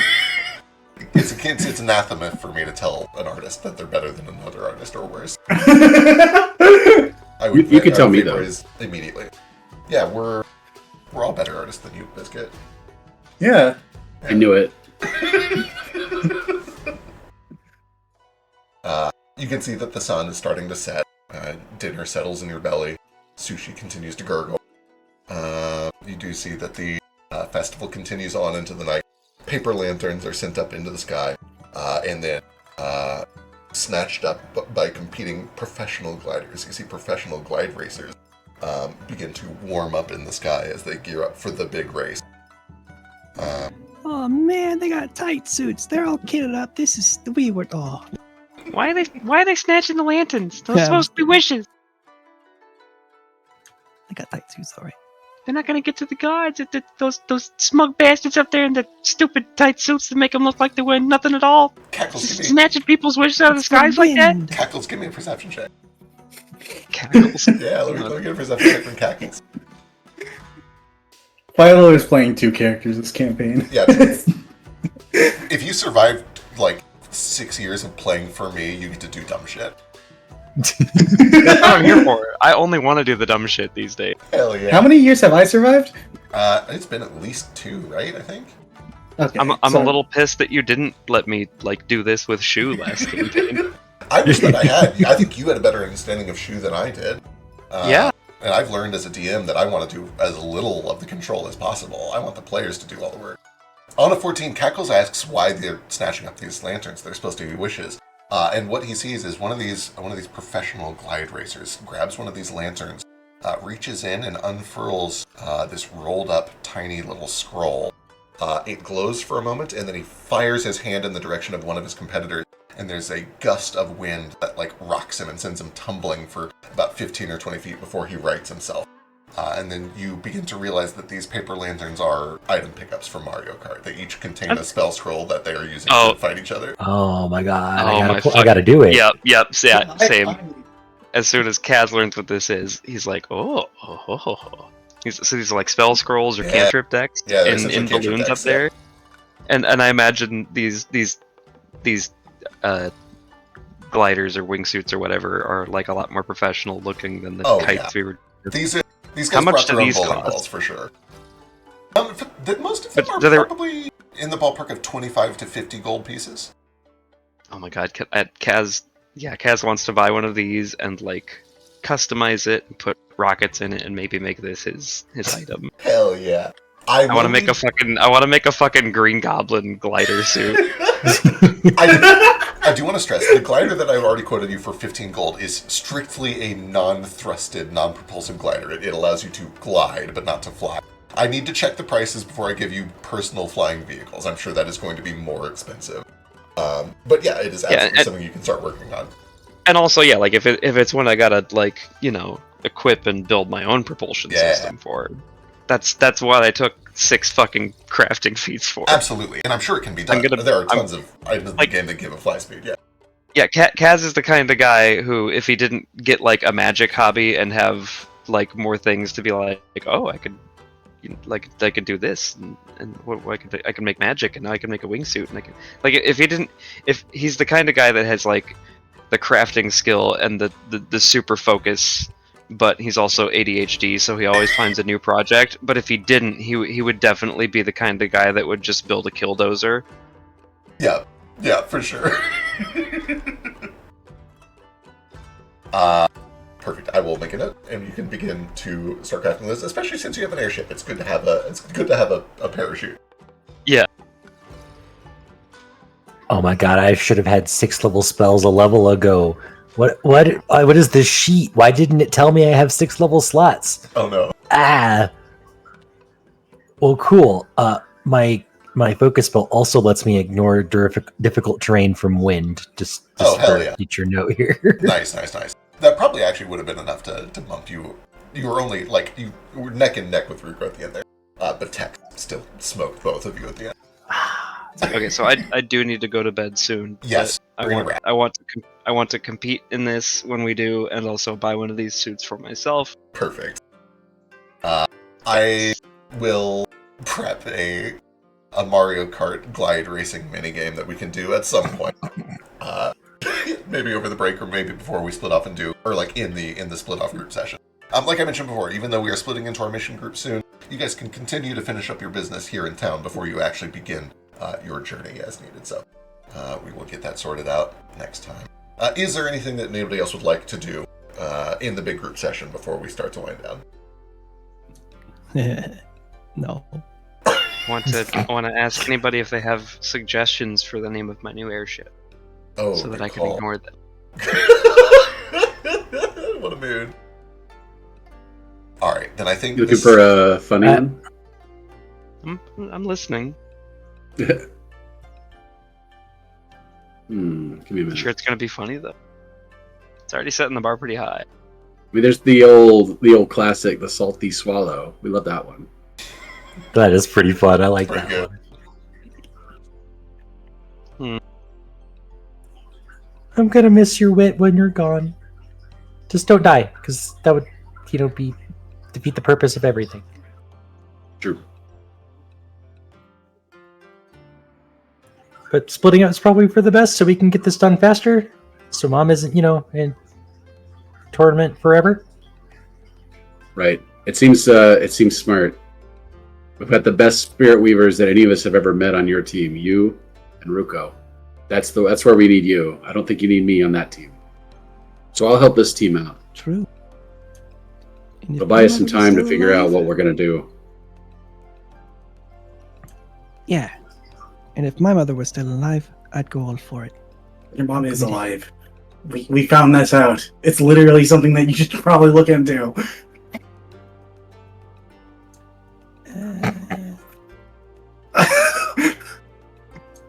Okay, if that's a shitty joke, it's a shitty joke. It's not. We literally found it out.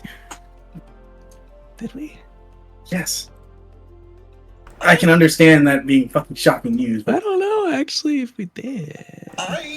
You've certainly learned a lot of things. You learned that there is a coffin beneath the Temple of Balis that has the Zorakai name on it. No, Tex did. learned that and told No, no one. he did. That's He did not true. tell. He specifically did not tell Ruko. That is true. And then there was the message at the Alatalier Lighthouse. The quote from the end of that decoded message with the Radia says, "I was recently given full access to many of Asha's notes. They're giving up on her, it seems. They're disseminating her knowledge. The maddening is working. I'm still sorting through everything, but it seems they don't know about Manethrin or Famador. They're suspicious about the Moonstone, but they're running out of sane diviners. Speaking of which, I heard some Moonstone went missing. It's probably," and then it gets cut off. Which doesn't mean that she's alive. I mean, she was a younger, more active member of the whole dealio before they killed her. Like... Yeah. You are correct, though. I don't think Branch... I want to be so careful here because I don't want to, inject things that I know that the players don't know. As far as I know, those are the two things you guys have learned about Manethrin. there's the one thing that Ruko said that didn't sit well with Branch after they found that out, and that is that he managed to contact Manethrin using the contact friend ritual, which for all intents and purposes, everything we were told about that said that only living people can be, only people on this plane can be contacted with that. Not living, because we contacted undead people with it before. Did Ruko contact Manethrin? On plane? At the very, I rolled a natural No. 20, and there was 2 suns that were locked behind something when they used the orrery, and I was able to contact her briefly. But in that situation, I don't know, Ruko deals with a lot of weird shit, so he's not entirely certain if that was like real or something special weird, or Right. strange little compartment that he's yet to connect it to anything necessarily. It's all very up in the air, so Ruko doesn't know how to interpret most of whatever that is. He doesn't know how to parse or to take that thought and put it elsewhere connected to anything yet. He's like, Right, wait, right. what? Like, yeah. Okay. Hear me out. Yeah. The Gust Buster. Pretty good. That sounds like a fart. I don't want my airship to sound like a fart. Even if it is a triumphant fart. But instead of the salt chug, or the salt swallow, it's the salt chug. You know, because it chugs. It's like No. it's a boat. No. Blimp Biscuit.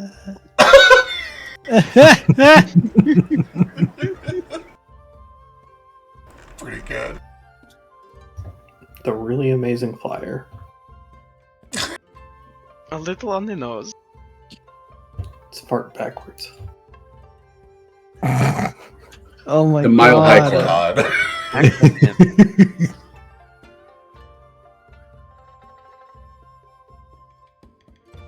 All right. We pull off as you guys continue to walk down the streets back home, thinking of names for Kaz's airship. And that, I think, is where we will pick up for next time. In several weeks, when we are all back. See you all What in is several it? weeks. Yeah. And Well, then we Most have of like the before that. Thanksgiving, and then Yeah, we are and then kind of going into holiday Yeah. season too. It's going to be and then real touch and go for a while. I think the Yes, world's please. gonna end by like the end of 2025. I hope not. I got things I want to do. Maybe. same. As they're walking down too, because I can't get this out of my freaking mind. We should end the session right now. Anyway, no. He's just like walking with Jeff Fetch's sketch. Good night, everybody. Good night. We come up with silly ideas. No, I'm not doing it. I'm gonna regret it. Never mind. The upstanding citizen.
Eastward of Eden, where the clouds meet the dirt, we left our poor mother and seeded the earth.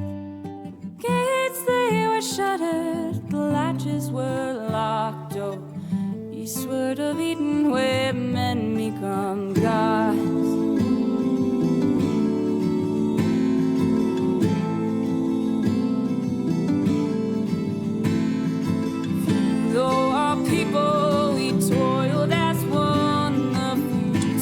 of our labors dried under the sun.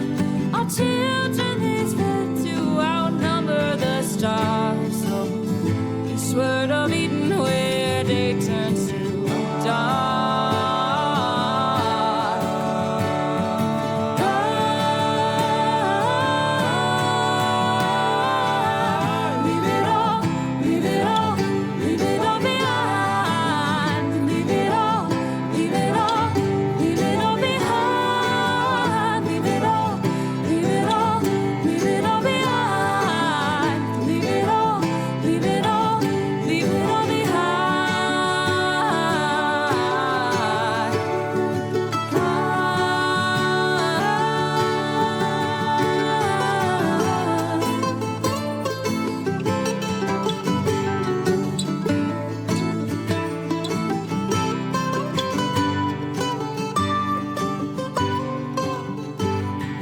Watered our forests with fire and flood, and fed our own egos with our brother's blood. We starved every ocean till they ate up our shores. Oh, this word of Eden where we always want more. Our towers, they rose up and set with the sun. Our servants, they burnt us with fiery tongue. We run our wings of metal, surprised when we fell. This word of Eden where heavens are hell.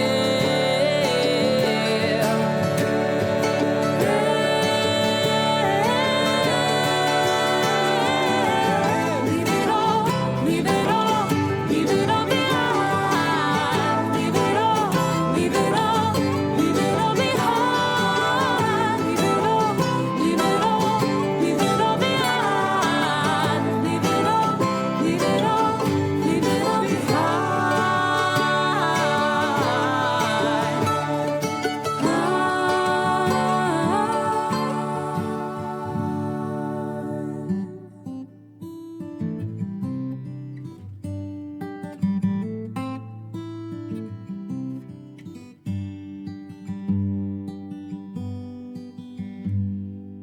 This word of Eden where the dust meets the dirt. We murdered our mother and strangled the earth.